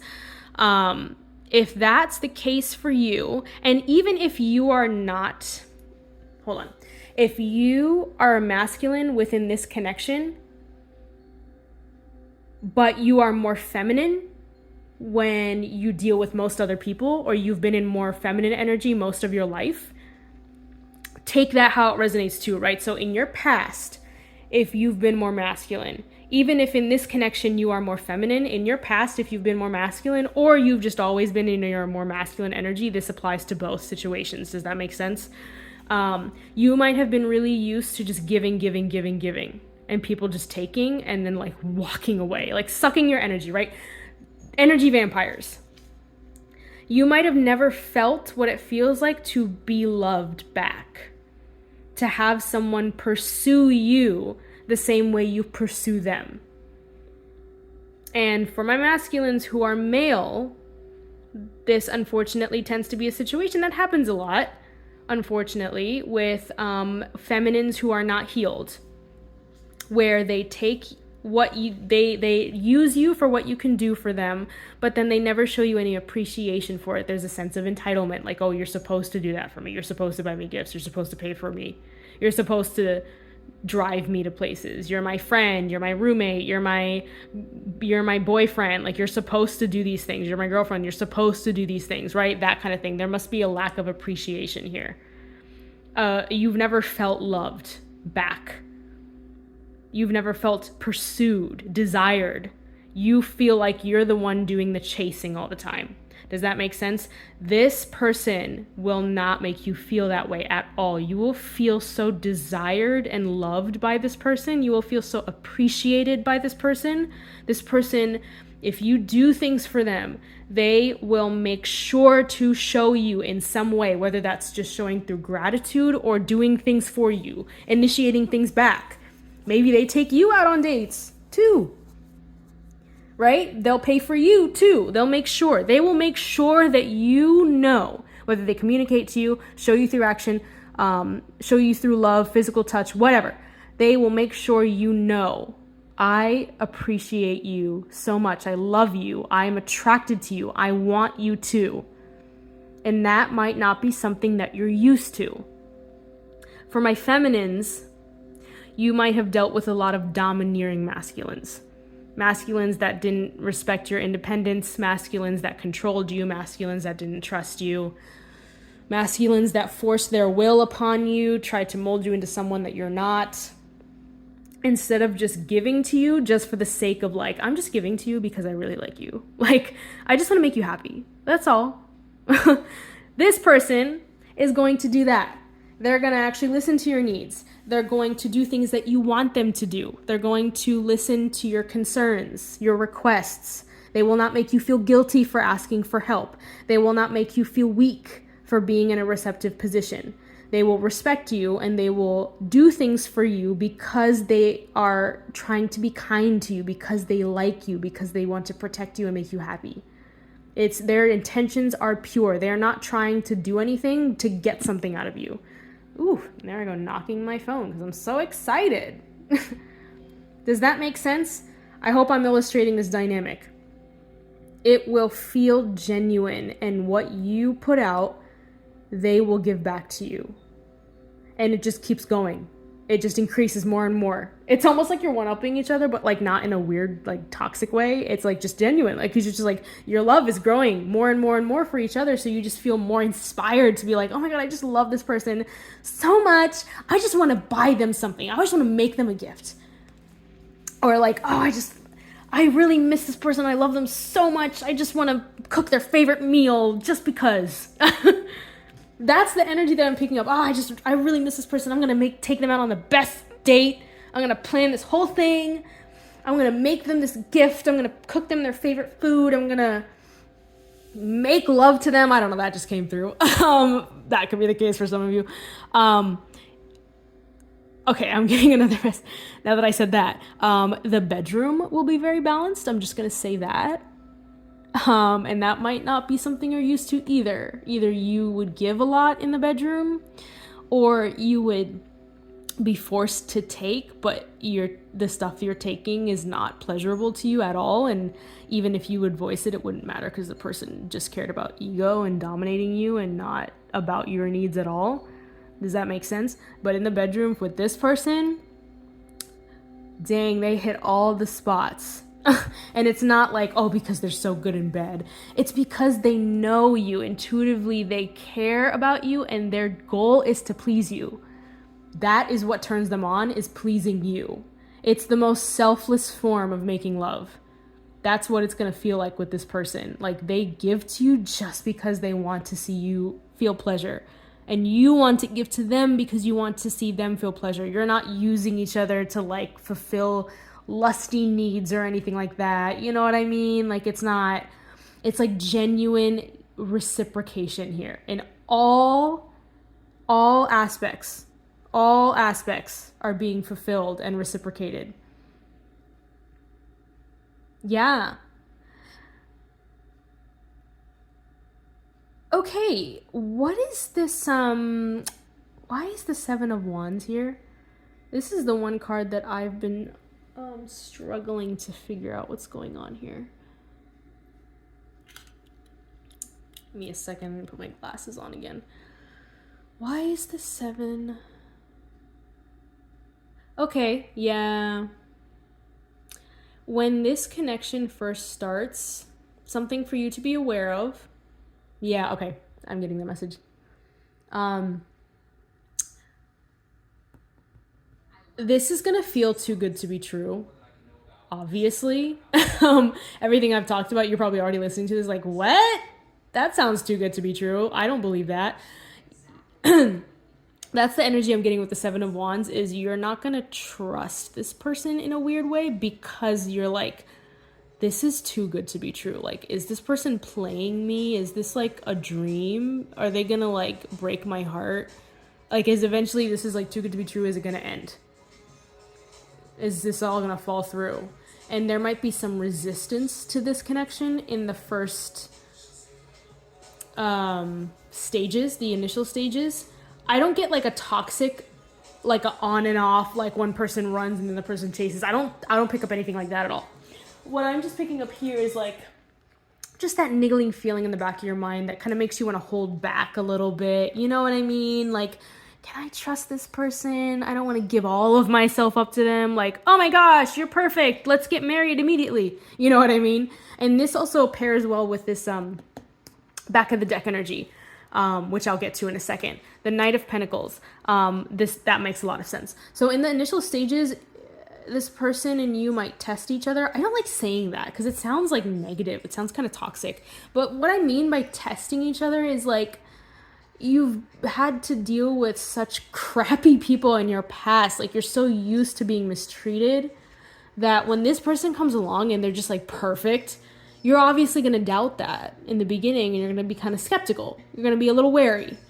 So you might hold your cards close to your chest, like literally this imagery right here. Like, you might have this type of energy to this person of like, okay, I see you. You're like perfect and everything I've ever wanted, but like, hold on a second. Let's hold the horses. Let's just feel this out. Let's just take it slow. I don't know if I fully trust you yet, but I don't get bad vibes from you. It's just my brain telling me to be protective of myself because that's what I've had to do in my past. But in reality, like, there's no reason for you to protect yourself. You're fine. Does that make sense? Like, you're just overthinking, which is valid. You have your defenses up, which is totally valid. Like, this is what this is giving me. Is like, you both are going to have your defenses up. You're going to have your guards up. You're going to have your walls up. Not to the point where you're cold and cut off, where it's like you both feel distant from each other and you're not communicating, or it's like an on and off tug of war back and forth. Nothing like that. It's just like and let me get into the Knight of Pentacles because this will explain the energy better. It's a slow and steady. It's a steadfast, like let's just take it slow. Let's not rush. Let's not jump to conclusions. Let's not get our emotions get the best of us. Let's both just take it nice and gentle and slow. Which is why I was picking up on that friendship energy in the beginning. This is not one of those things where you're just going to jump into a relationship and be romantic with each other right from the start. You're going to take it slow. I'm trying to think of a specific example. I guess, well, now, give me a second. Let me think about this for a second. Because I'm trying to think of like a couple from a thing. A couple from a thing, yeah, good. A couple that illustrates this dynamic well. So right off the bat, I don't know if a lot of you guys might have seen this, but there's this anime called Kimi ni Todoke. Oh, it's so cute. Oh my god, it's one of the most adorable animes ever. But it is a very slow anime. But it's very pure and sweet and innocent, and it talks about this connection between this one girl at this school. It's obviously Japanese, I mean, it's anime, so yeah. Kimi ni Todoke, that's Japanese. But she's very outcasted because people are like creeped out by her. What was her name? Sawako? Sawako? I can't remember. But they're like creeped out by her because she has like this aesthetic of like, you know, The Ring with the black hair covering her pale white face, and she just comes off very scary and standoffish and weird. But and so everyone always judges her and ostracizes her, which is really sad because she actually is like the sweetest, purest little cinnamon roll. She has the most pure intentions, and she doesn't mean anyone any harm, and she doesn't take any of that stuff personally. She's just like, oh, that's just who I am. Like, it is what it is. Oh, well. And she's just like so adorable and sweet. And this story talks about this love story between her and, I forgot the guy's character's name completely. But the guy character is completely opposite. He's the most popular guy in the school. But he's such a charming, sweet, genuine guy. Friends with everyone, gets along with everyone, super popular. A bunch of girls have crushes on him, but he's just like, he's not like a player or anything like that. Like, he's just minding his own business. He's a very friendly, very genuine person. Very charming, very sweet. Everyone loves him. He has just a bubbly, bright, likable, charming personality, and he's a very genuine guy. It talks about a love story between the two of them, and it's like two completely different people. Like, you would never guess that these two people would end up with each other, but they slowly, very, very slowly, it's a very slow, but very sweet. It's like the tortoise and the hare, right? Like, you don't want to rush romantic connections, y'all. Life advice. Because the slower you take it, the stronger the connection is going to be. That's the energy I'm getting with this Knight of Pentacles. That is reminding me of Kimi ni Todoke, because they had a friendship, but they had budding feelings for each other the entire time, and they were too shy to admit to one another that they have crushes on each other. But slowly and surely, their hearts would continue to open and open and open, and they fell for each other slowly but surely. And the way they fell for each other is steadfast. It's stable, right? Because those feelings are genuine. They're built over years of connection. Now, I'm not getting that y'all are going to take like 5 years to get together, right? Like, I'm not picking up that. But in the past, you might have been used to very hot, burning connections. Like, you immediately find someone attractive and you might have been intimate with them very fast, or you got into a relationship with them very fast, or you were very romantic and flirty with people like right out the gate, but you didn't get to develop friendships with them or a mental connection. You know what I mean? So there was a lack of stability and steadfast patience with the people in your past. But this person is going to be stable. They will take the time to get to know you, and you are going to take the time to get to know them.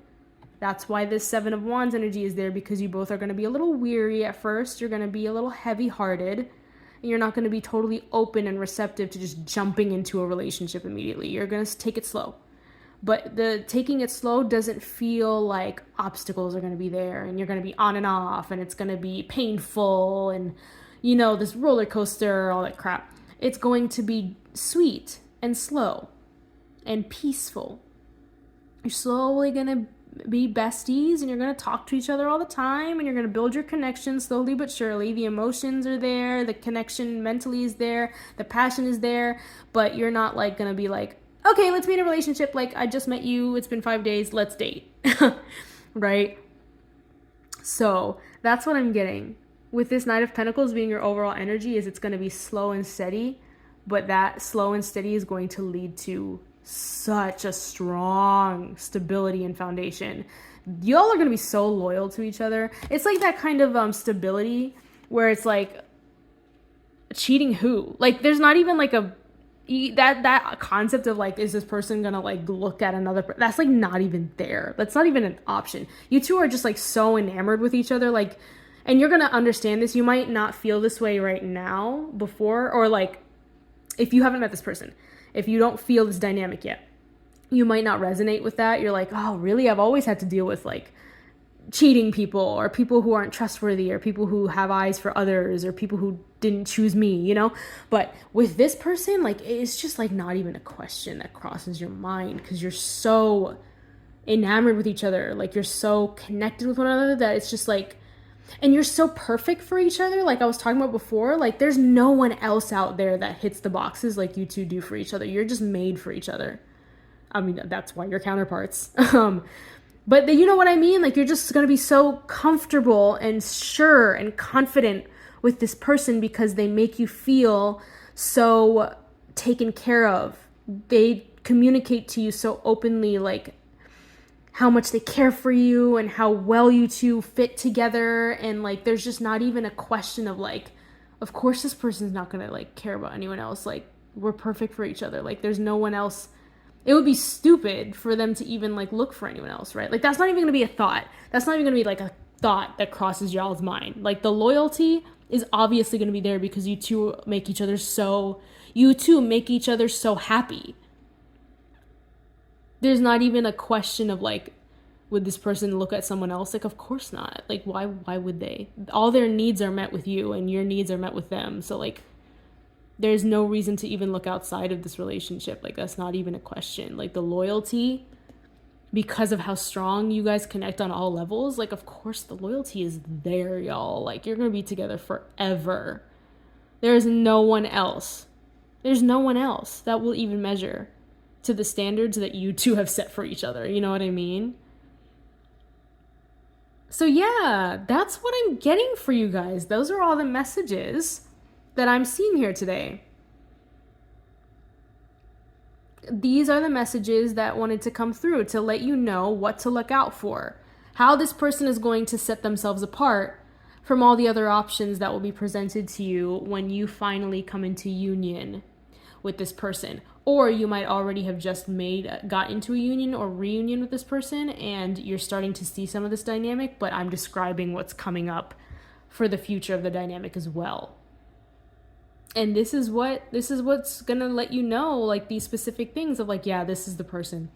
And it's not super technical in this way. Like, I feel like I'm just stating the obvious, right? Like, you're gonna know with all this stuff that's going on. Like, you probably listened to this reading this whole time. Like, yes, exactly. This is exactly the kind of person I've always wanted to find. So it's like a no-brainer, y'all. Like, you'll know.